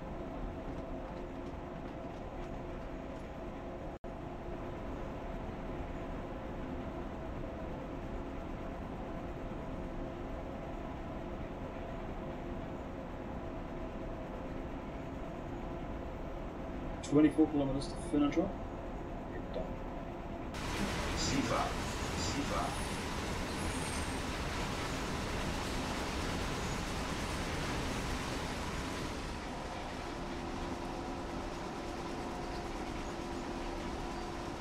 Yes, you could speed up to 80 now, actually.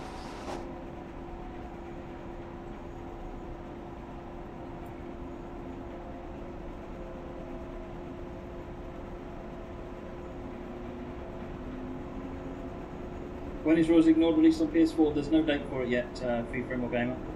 It is coming, but there's no date for it yet.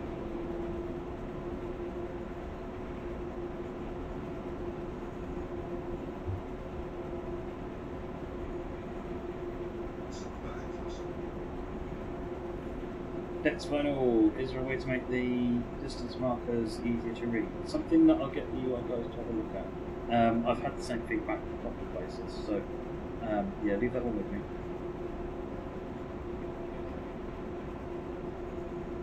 Nigel B. Paul, people who won the giveaways during the charity stream, because I've been so busy on this, I haven't had a chance to, I haven't streamed or anything since then, so bear with me and I will get the code sorted and out as soon as I can, but no one's been forgotten, just bear with me and I'll get them sorted for you.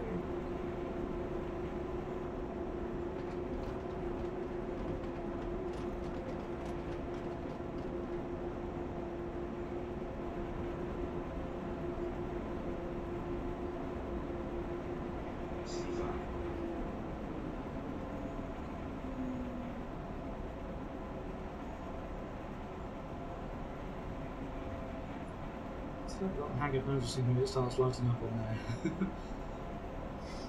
Every time now it's just when you press the button when it makes the audio. You can press the button anytime you like. You don't have to wait for that to come up. We'll reset that.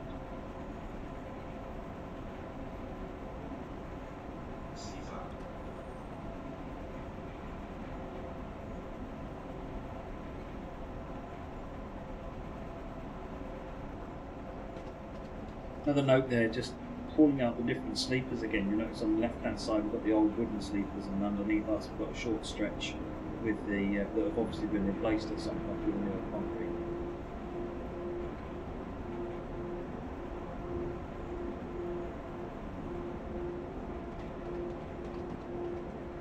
It does look a bit odd when you're not expecting it, but it's we've tried to put them roughly where they were in the Capro videos we were looking at, so it gives you an idea of the routes were being under upgrade and maintenance.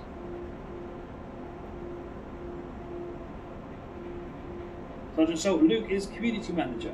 You'll know him on the forums as Trenton Luke. Yeah. Aided Ryan, so we did one earlier on, which was all day. This one is coming up on night. The next one we'll do during the day as well. We'll do one more after. It's just a short one. Power station on the left.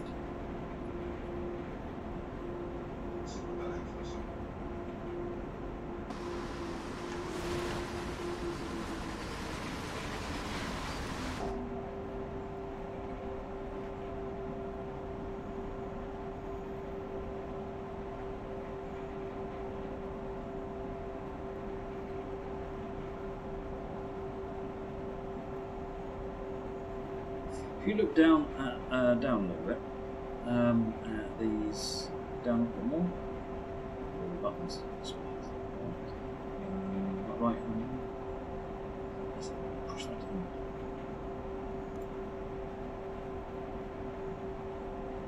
And you can also, I think, if you look at the top three buttons on the lights on the panel, that's your brightness selector. Then you've got the contrast. If you click that, so you can switch it to one. That's independent on all three of them. So you can select it to sort of whatever you prefer. And I think the right hand one will off switch.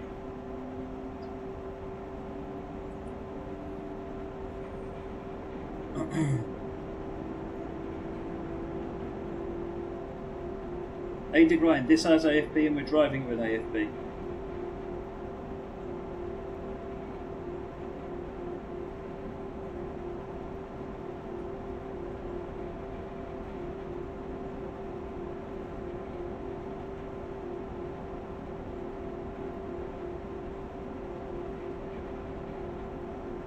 Speed up.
Tunnel.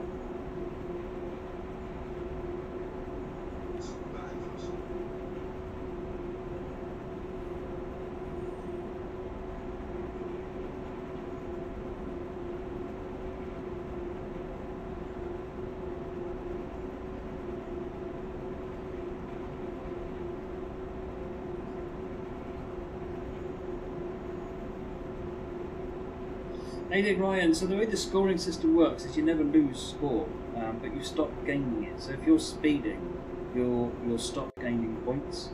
So if you keep an eye out every now and again, you'll see that the score goes up by a small amount. That was worth it. That's a bit shocking. Yeah. Yeah, you'll notice that the score is going up by 50 points every now and again.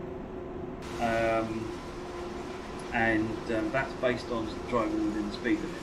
If you break the speed limit, when the speed limit marker is red, then the score will stop going up. So it's more a lack of gain rather than a lose points.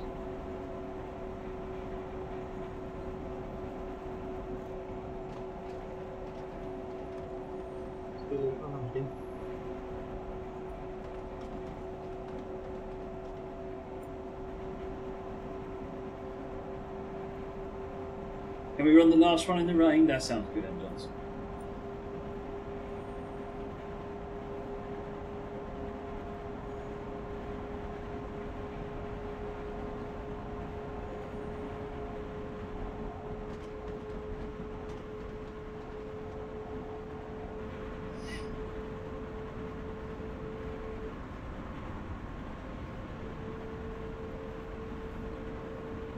$16 now.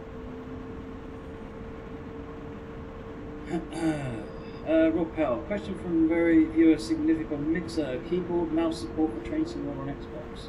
I don't know. I'm sure someone told me you just plugged the keyboard, mouse and it worked, but I must admit I've not tried it. I don't think it's an officially supported thing, but a dev kits definitely do it. So let me look into that and find out. Like you say, we have had a few people tell us that it works, just plugging in it works.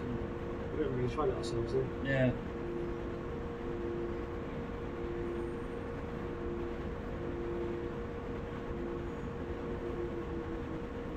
What's AFB run gaming? The easiest way to think of it is cruise control. It stands for Automatisch Fahren und Bremsen, which is like basically automatic go and stop. Think of it as cruise control.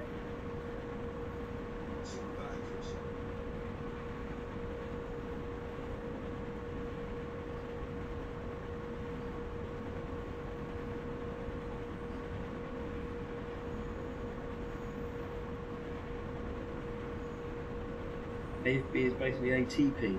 Not really, Rob, because ATP doesn't actually control the speed of the train. It is cruise control. ATP is essentially a bit closer to LZB, which is more of a cab signalling system, whereas AFB is just literally a cruise control system.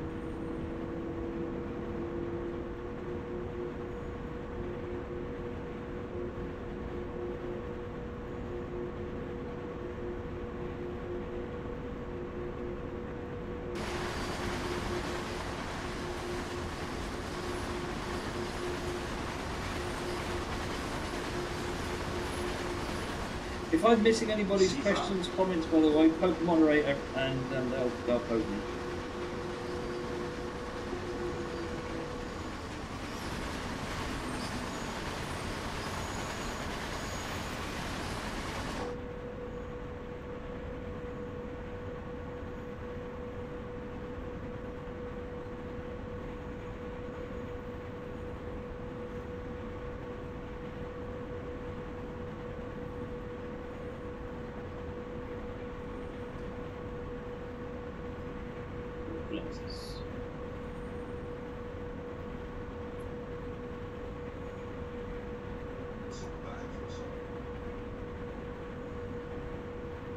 When a destination call is going to work. Don't have a plan for that at the moment. It's Robin, definitely on my list, but it's not. I don't have a plan.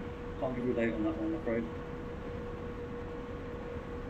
There's some work in the internals of Train Sim World gone toward getting to that, but it's there's nothing there actually deliverable yet. Passengers actually make use of some of those systems, so the passengers will arrive or will spawn onto platforms based on when trains are due to arrive. So technically a platform already knows what trains are coming towards it and when. What we need to do now is get that visualised. So we're making steps in the right direction.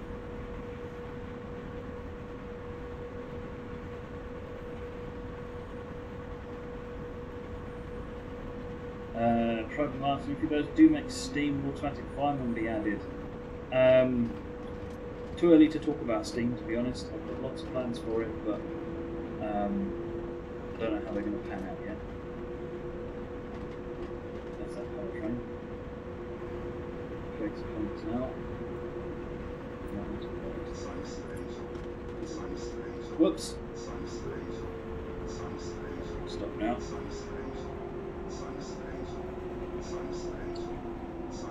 Sorry, my bad. It's going so well up until then. I'm so used to acknowledging them, then I forgot to tell him you should.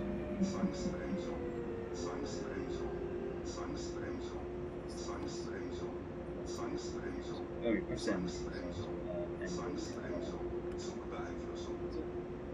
Breakfast coming up, just have to wait for a minute.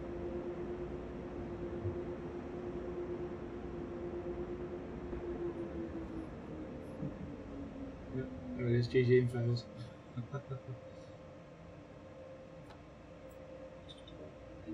It'll get there, you've got a long train to sort the air out.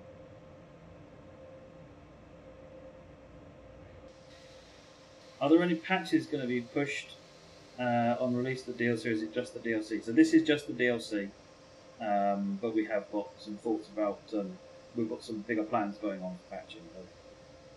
More on that as and when it becomes a thing.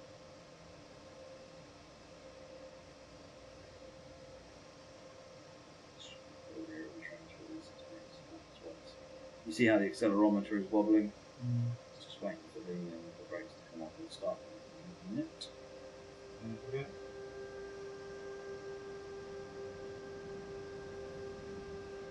An emergency application Tillman will stop the train reasonably quickly.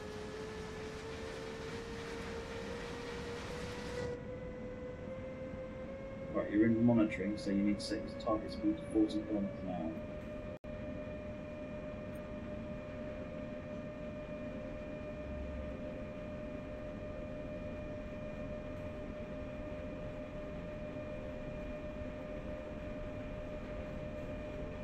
$80 km/h and below you need to acknowledge. I think it's technically anything up to 90 km/h and below you may need to acknowledge. It's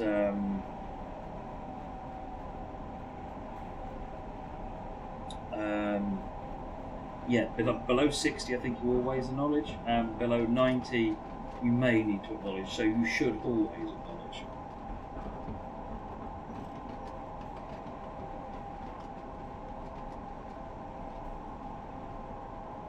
Quadruple TS 19 in 64-bit. Yes, I think you misunderstood what I said when I talked about quadruple. Suffice to say, it got done. It wasn't easy, but it got done.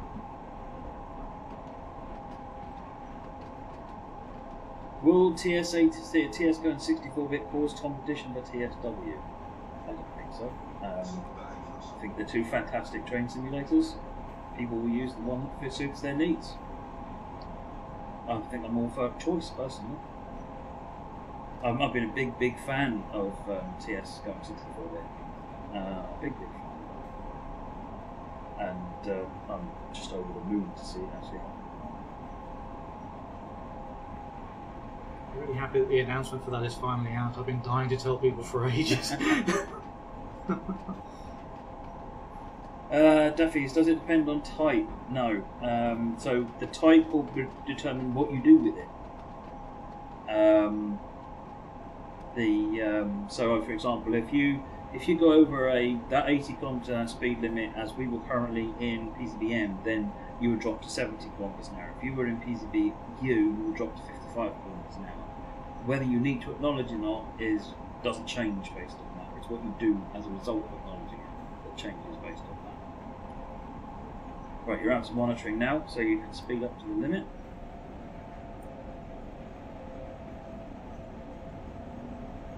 No, you won't see any improvements yet, not until it comes out.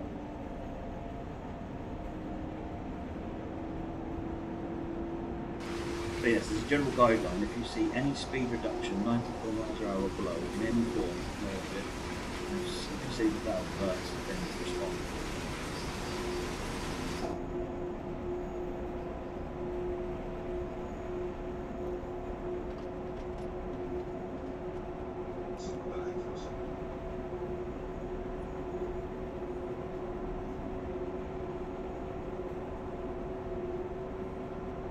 If you haven't seen the news announcement about TS 2019, it's on the website, isn't it? It is. It's on Dovetail Live. It's on the forums. It's on Facebook. It's on Twitter.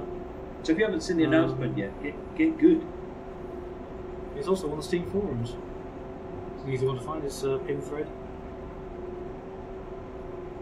No, I don't have a time frame at the moment for the diesel electric backport work. Majestic Tumbleweed.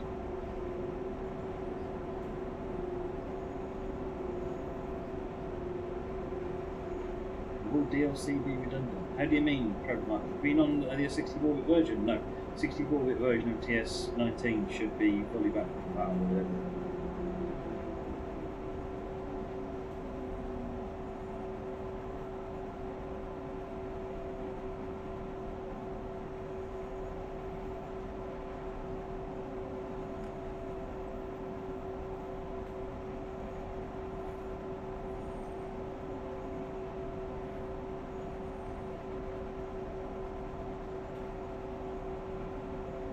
Will TS64 require more memory and CPU usage than 32-bit, Chris? CPU usage, I would say probably not. Memory usage, maybe. But in theory, it will also, because it can access all of your memory, it should be less important. It won't be massive. But you may find that you can now run scenarios you couldn't run before because it'll be able to use up all your memory.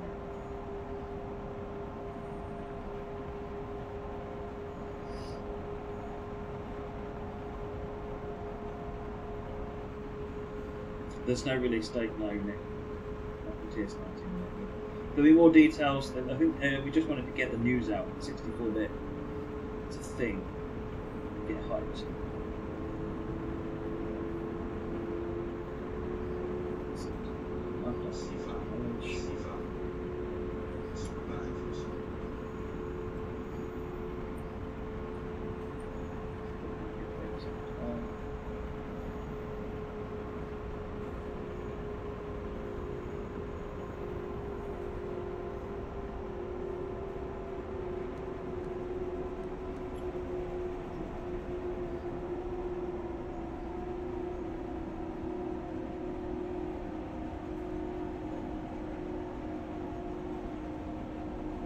Will TS19 need a separate install duplicate all the DLC? It'll be like ETS2 when it asks you on startup. Should be like ETS2.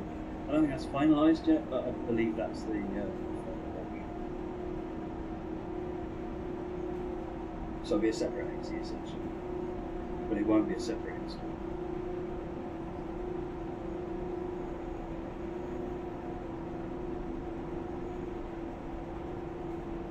So you need to purchase TS19 for 64-bit as part of the frame update. Is that what it is? I don't recall. Is the 64-bit part of the free annual update, or is that paid update? I don't know the answer to that question, if I'm honest. It hasn't actually been confirmed yet. Usually these things are part of the free annual month upgrade. But wait until you see that on the website. Wait until we see it officially announced.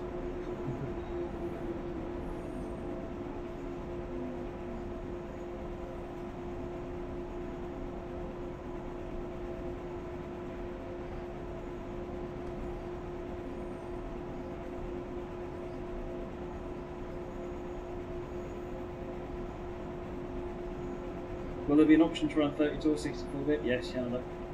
32-bit is not going away because some people don't want and can't run the 64-bit version.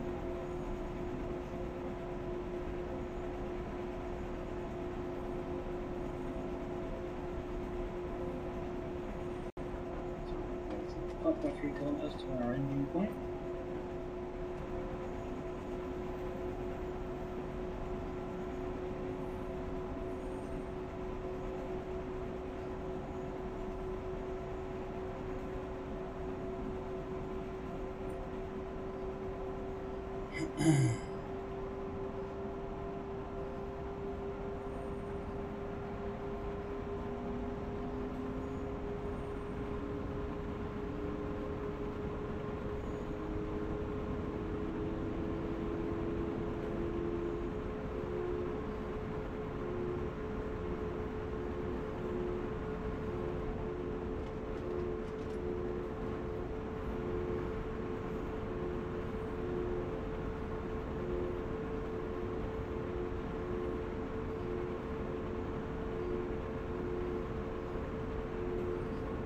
Thelonious, would you make a recommended person pick up TSW versus TS19? Oh my word, I'm the wrong person to ask that question. Get both. That's how I'd answer that question. TS19 has a huge selection of really great content covering such a huge variety of different experiences. TSW is at the start of its journey. It hasn't got, it's only got a small selection of add-ons at the moment. But those add-ons are generally going to work better on newer computers than they would perhaps TS19 might. But it's a more limited range. So get both. They're both growing. They're both doing great. There's tons to do in both.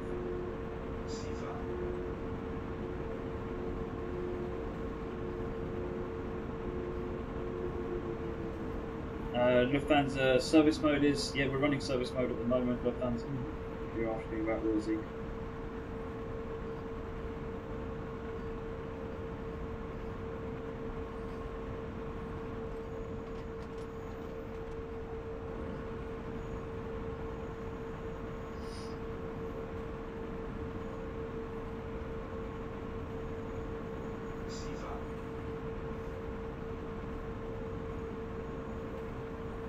2.7 kilometres, worth thinking about slowing down.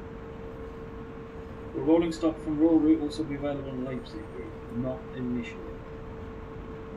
There's no actual hard and fast plans for what might happen going forward, but the 143 would fit nicely onto the Leipzig route, for example. So, watch this space, I think is all I can say there. I share the desire to do it, but I'm not nice for it. So back in KS signals now, this is an expect 50 now, yes again.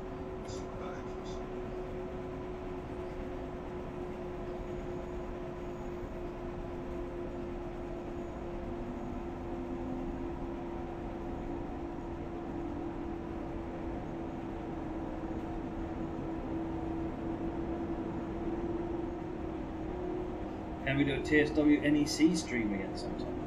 You saw that after it.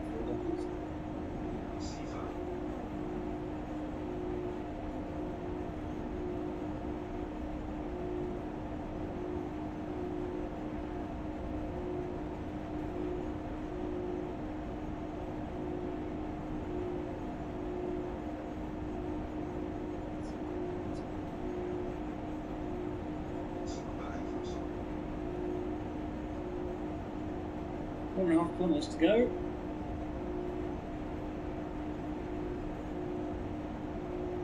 This is in yellow, which is an expect stop indication, so you need to acknowledge this as you go through it.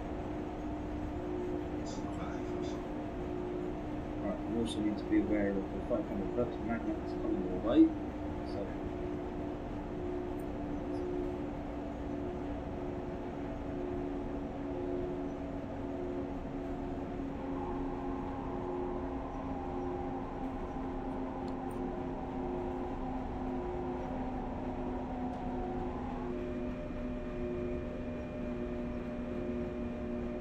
press control button.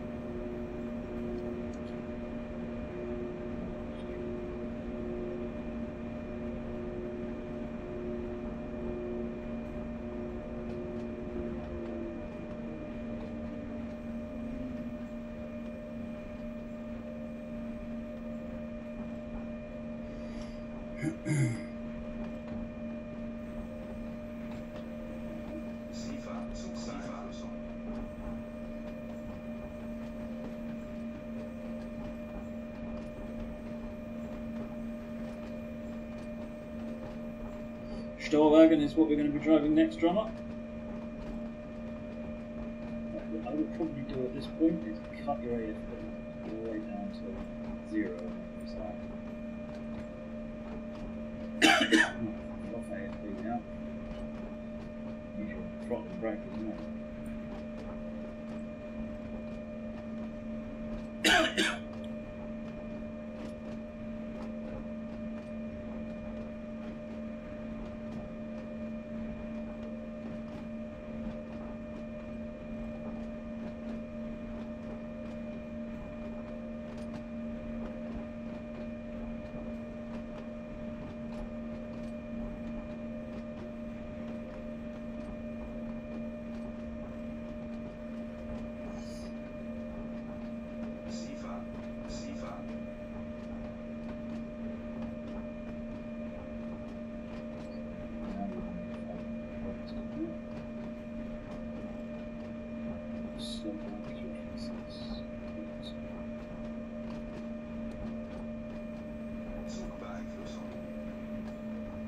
You're under 25, all good.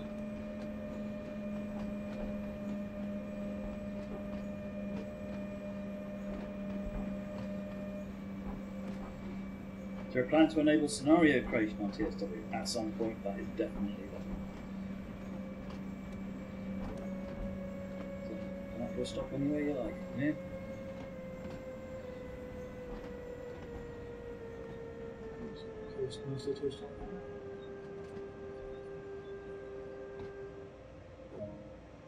There you go.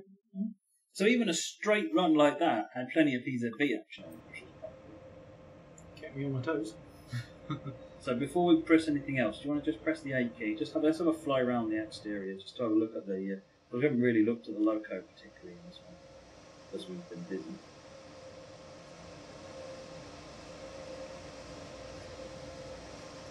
Just about to see the old Raelian logo on there, can't you? I love that feature. It's just.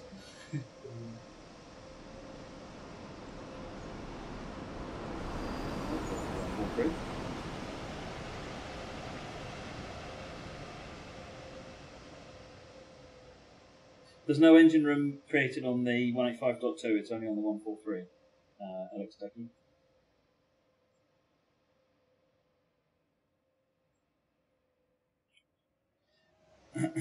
Right.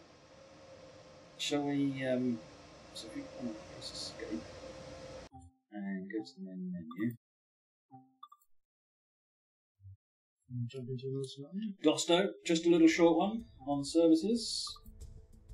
With the Dosto. Continue. And this one is, so again, let's have some rain. So precipitation up a little bit, wetness up a bit. That'll do. Okay.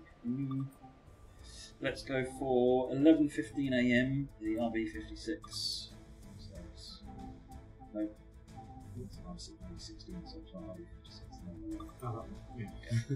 Only a short service. We're running from Letmath to Hagen. Oh yes, remind me, we just need to do another roundup of what the other services are before we finish it. Mm-hmm. Yeah, Luke did great, didn't he? This is the cab car mocky, yeah. It's one of the screenshot guns on the low screen, isn't it? Yep.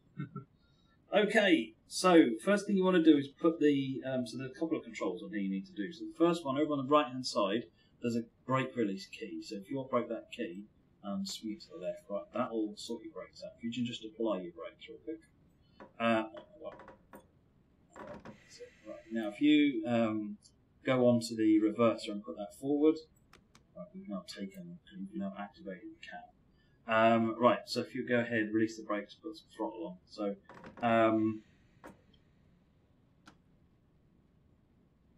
if you watch your accelerometer, you can see it starting to kick in. So this is literally remote controlling the loco at the other end.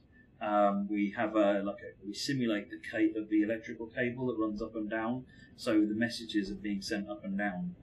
So when you operate the various controls, it's sending messages back, and indeed getting messages back from the loco about what's going on in the loco.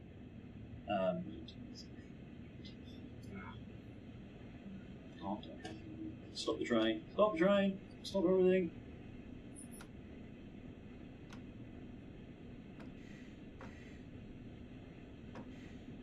So we've got to stop to do the stand up.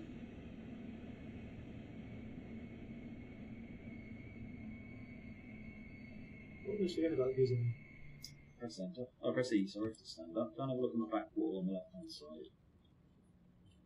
That one, so right is the top. Right, yeah. That's it. Now that one's straight left. And we want. It's on the bottom left of the few switches. Good. That'll do. Excellent. PCB O mode activated. Can you open the windows? I believe you can on this. You can on the other two. Let's get going again, shall we? PCB. Remember, you're limited to 40 kilometers an hour when you're starting off because of start program. Oh, this is blinking away. You haven't got AFB to remind you. Is it possible to drive the BR185 with a passenger coach? So we have tested it. It will work. It's not in any of the services or scenarios, but you can't do much with it. It's effectively you can haul the coaches as dead stock because the software on a 185.2, the button switch for the for like opening doors, the TV button, doesn't actually do anything. So you can't open the doors. But so the 185 can haul the train, and the cab car can control the 185, but they don't necessarily run as a passenger service because it's a freight locomotive. I think it's also missing ETH as well. So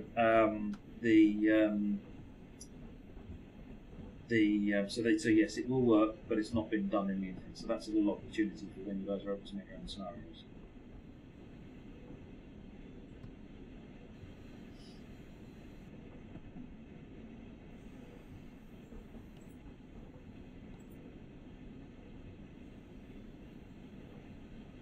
Can you uncouple carriages? Yes, and in fact some of the shunting will have you, the freight shunting will certainly have you uncoupling.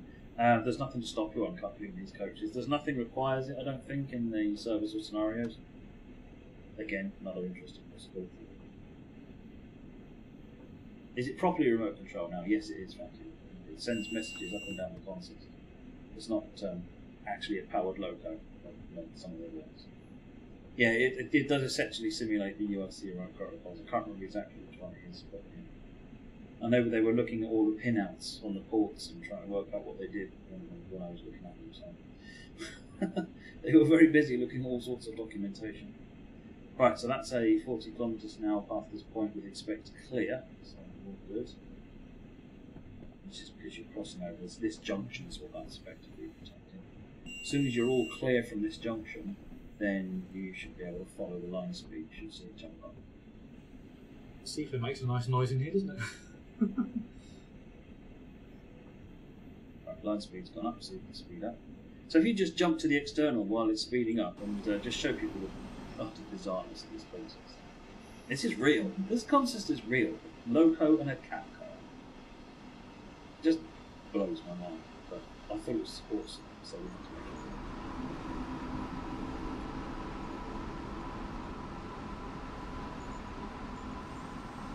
The services for this Isolona service, essentially it starts in the depot in the morning.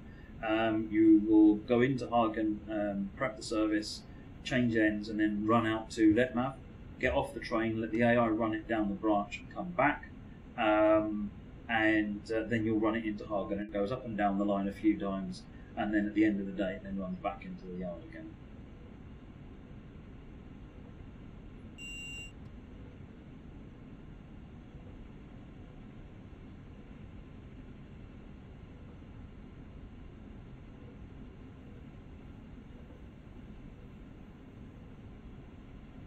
No, we didn't turn clouds on, did we, Big Z? You've got independent controlling service mode. You can set up the weather however you like, but for some reason we didn't.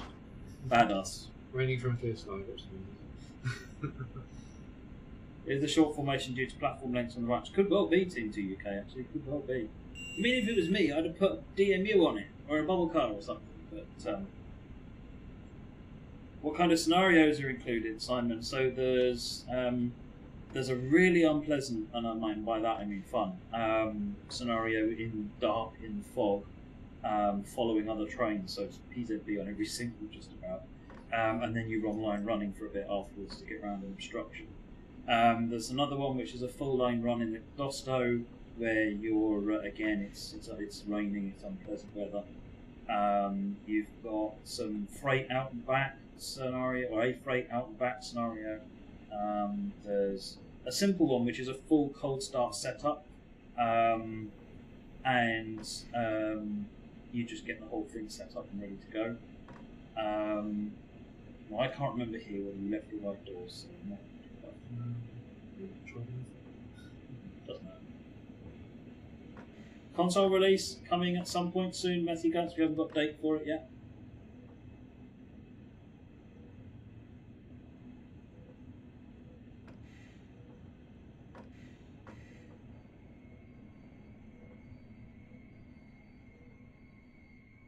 Right, so to open doors on this one, you need this switch here.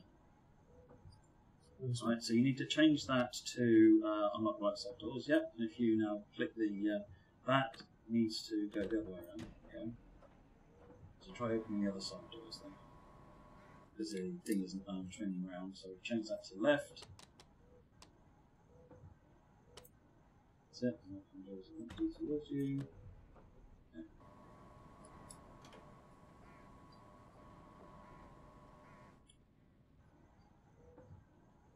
Only so there any service you can go back and forth without having to alight here for the train to run off from the map. All the services into Hagen turn round, so you can go Finnentrop to Hagen and back, but then they disappear off beyond the end of the line at Finnentrop.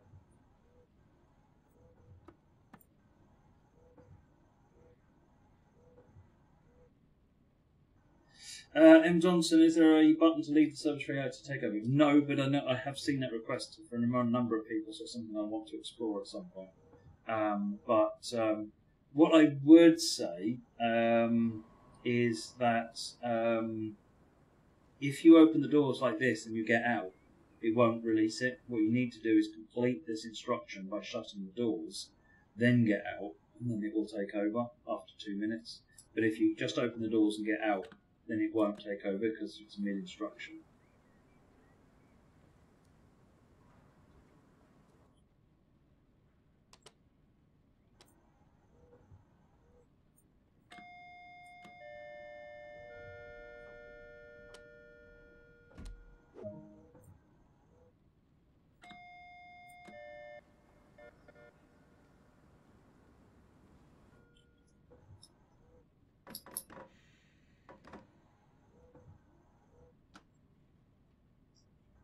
No, you can't sit on station seats, that's code. You'll have to rely on sitting on the coach. We'll have a quick another look inside the Dostos after this, Adig Ryan.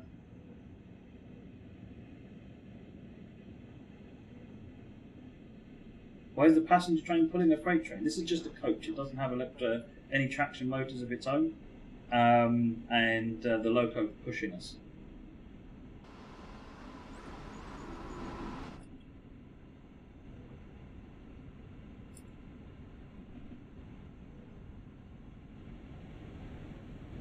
It's a slightly more sensible passenger service.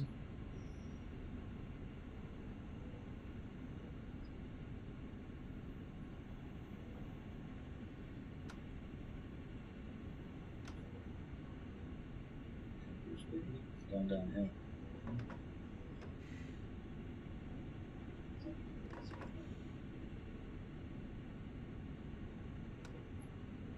The plans for Invent Loco will still be balanced. The game actually is capable of supporting it already.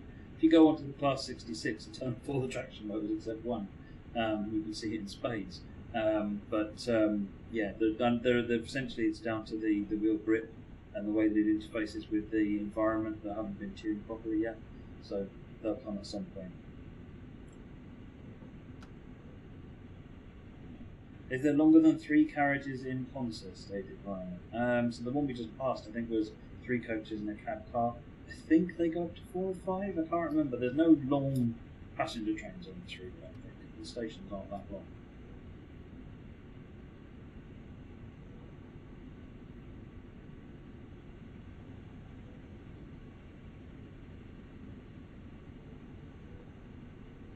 Thank you, Lucky Strike.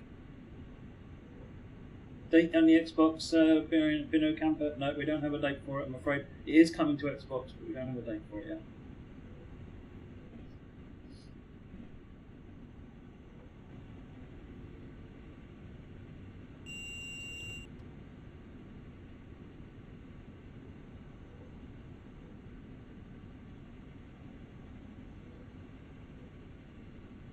Keep an eye on all the usual forums and things for when the dates get announced. We'll be here telling you about it, I'm pretty sure.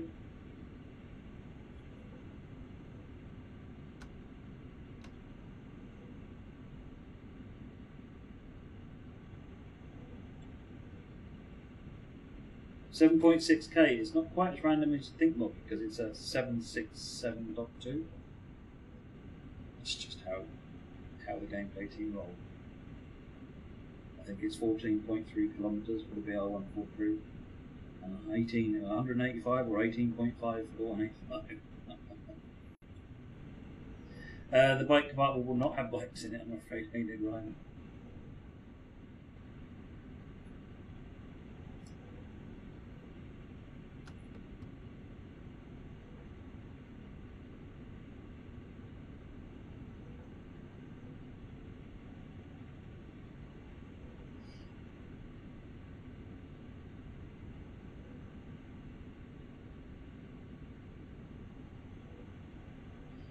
.8 on 4.9. I know what you're getting at there, Moggy. It's not subtle. What about a Bueller in the future? I would love to get a Bueller done in the future in the front. But I want to make sure that when it's done in a way that it just works on all routes rather than having to be coded specifically necessarily.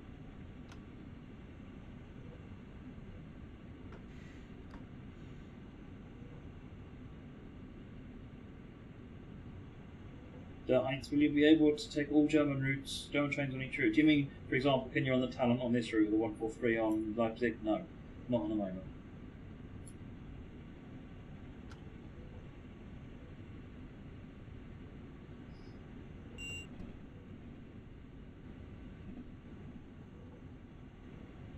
Coming up on Ball Yard.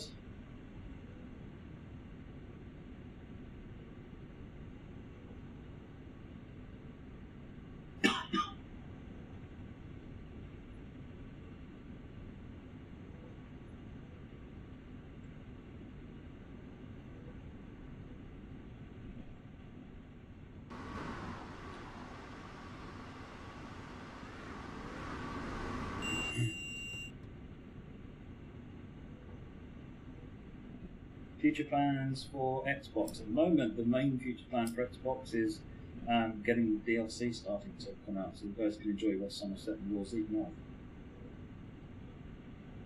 Beyond that, you'll have to watch the space, I'm afraid.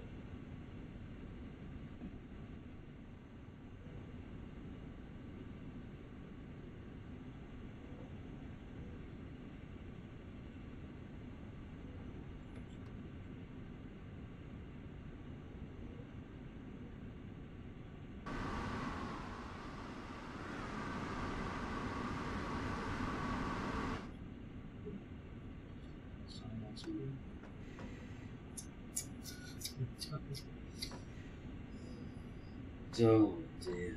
Still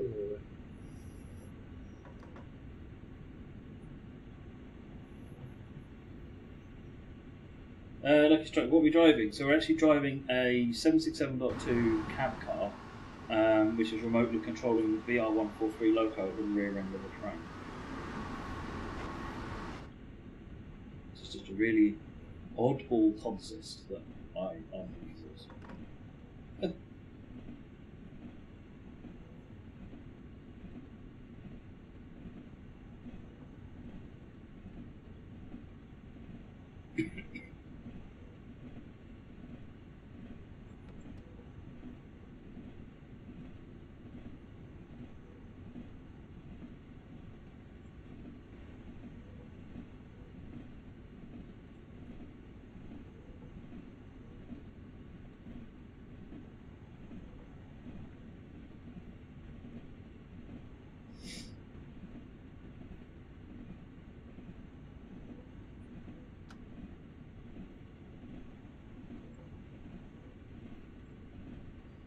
Right, we're coming into Hagen now.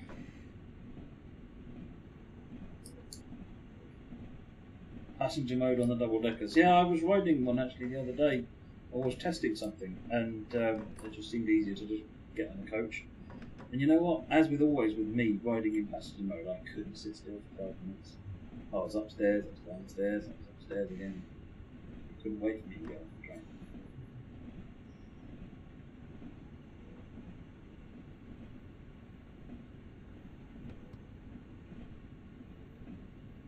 How many services are there in 24-hour mode? It's not anywhere near as many as Great Western. I had a lot, but it's got. I think. Well, we'll go back. We'll go through the quick overview of service mode in a minute once we finish this, and you can see somewhere in the order of 150 or some 160, something like that in total.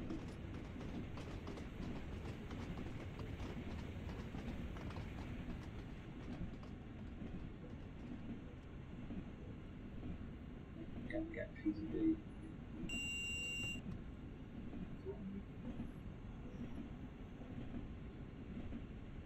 That would be breaking now.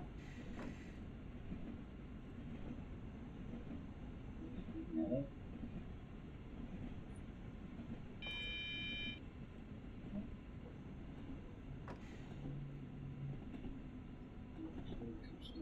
As soon as you're under 85, you're okay.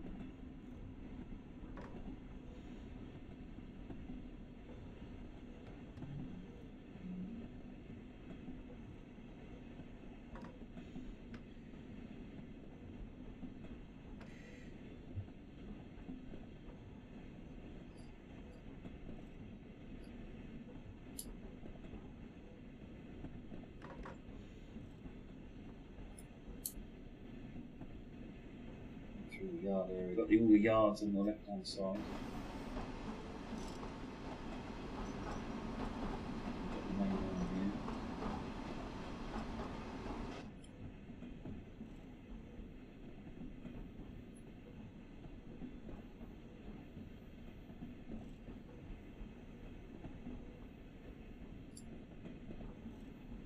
Signals as well, isn't Green, yellow, with a yellow, yellow. So it wouldn't be the red because the last signal wasn't the yellow, yellow. Yeah. Your warning was a green, yellow warning, so we've got green, yellow coming up, and then we've got a yellow, yellow warning, which is inspect stop.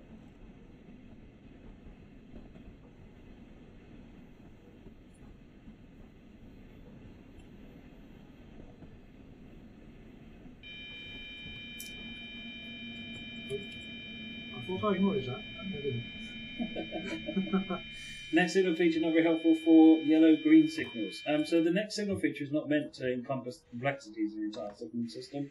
It's meant to give you an idea of essentially can you go through the next signal. You're supposed to still be looking out the window and watching what's going on for the detail of what's happening on the train.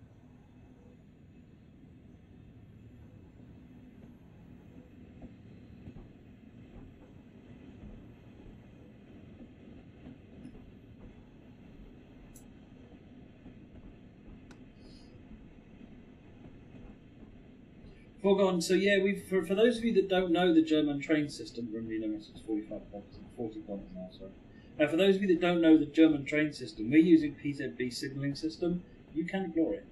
There is detail in the manual which will tell you what the different signals mean. It's actually really straightforward once you get the hang of it, and that's covered in the manual. So do take a look at the manual. You can learn the signals with PZB switched off, and then when you feel confident, switch the PZB on and try learning the whole system with PZB switched on. Or you could throw yourself into the deep end. Do what he did, just switch it all on. Don't forget to stop before the rain lights. That bit's quite important. Ooh, you didn't stop that. 500 hertz. Mine stopped me anyway. 500 hertz, and I think you hit it below the 30 kilometers an hour, which means that you have to get down to 25. No, mine stopped anyway. We're stopped anyway. It's all good. Open the doors. You're on the right side, isn't it?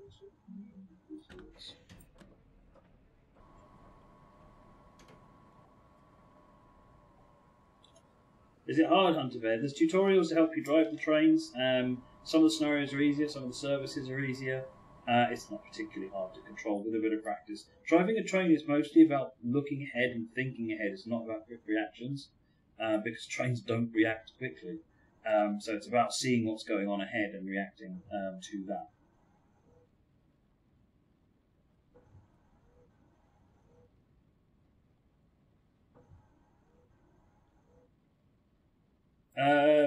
Merox 99, this DLC is not out yet. It's coming out soon.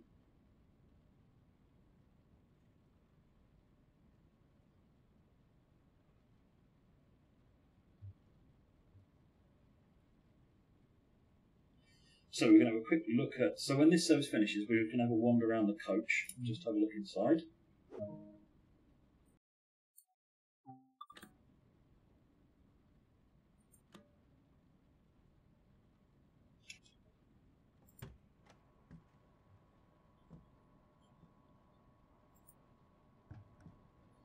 Business class.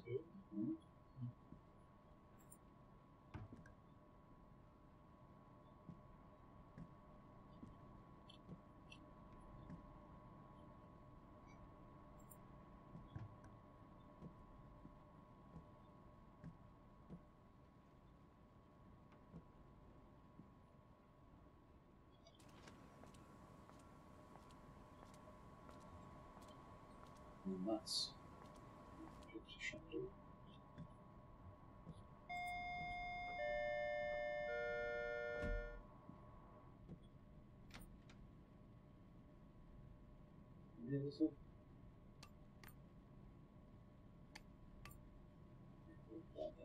Bitte achten Sie auf den Abstand zwischen Zug- und Bahnsteigkante. So yeah, that's the that's the Dosto. So if you want to jump out and we'll have a look at the service menu.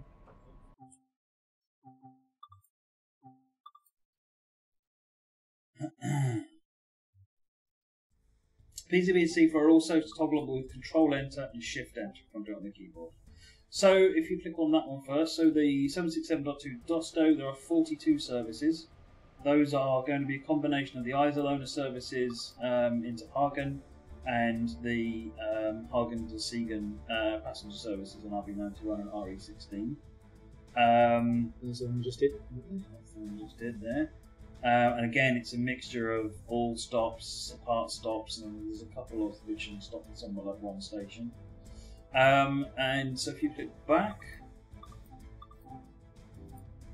and go to the 143, so there are 67 on the 143, and that's because it's dual purpose. It can run freight and passenger.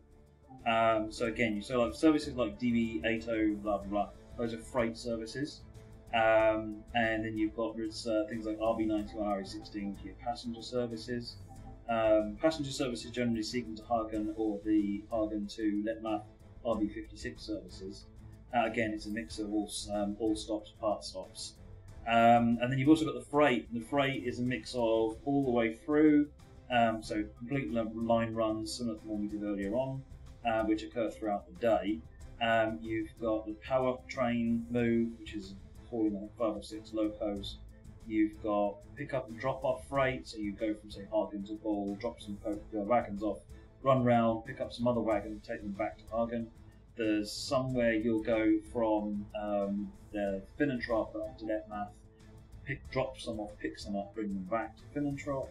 There's one where you run the length of the route from Finnentrop to Hagen, but you do some drop-offs and pick-offs, drop-offs and pick-ups along the way. So there's a decent variety of the services that are in there. The passenger timetable, I believe, is accurate. The freight is all made up. 185, there are 33 services. These are just the freight services, so everything the 143 can do, the 185 can do. Some might argue better, but with less style. And again, this is just the freight services subset of what we have there. Collectibles, there are 4 collectible types. So there's 100 collectibles. So you've got a spike maul, a little hammer. You've got a can you spawn on foot at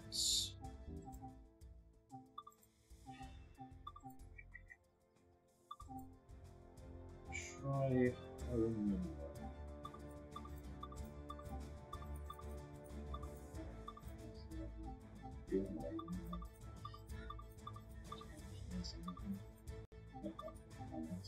Change to a different time of day. 1:15 in the morning is no use to anybody.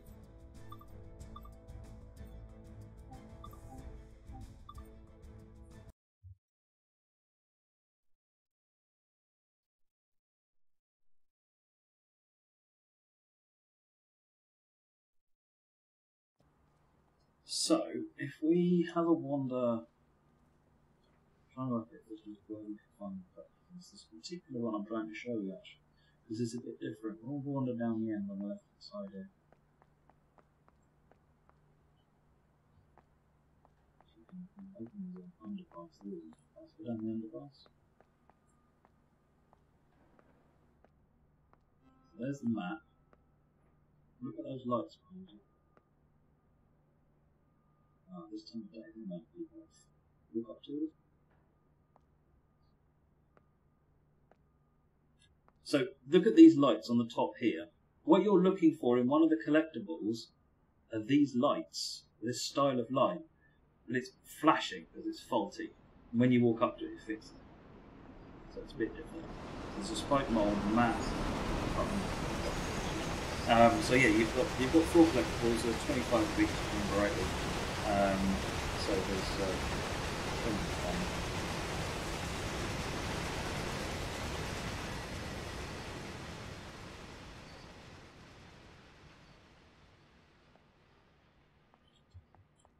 So there you go.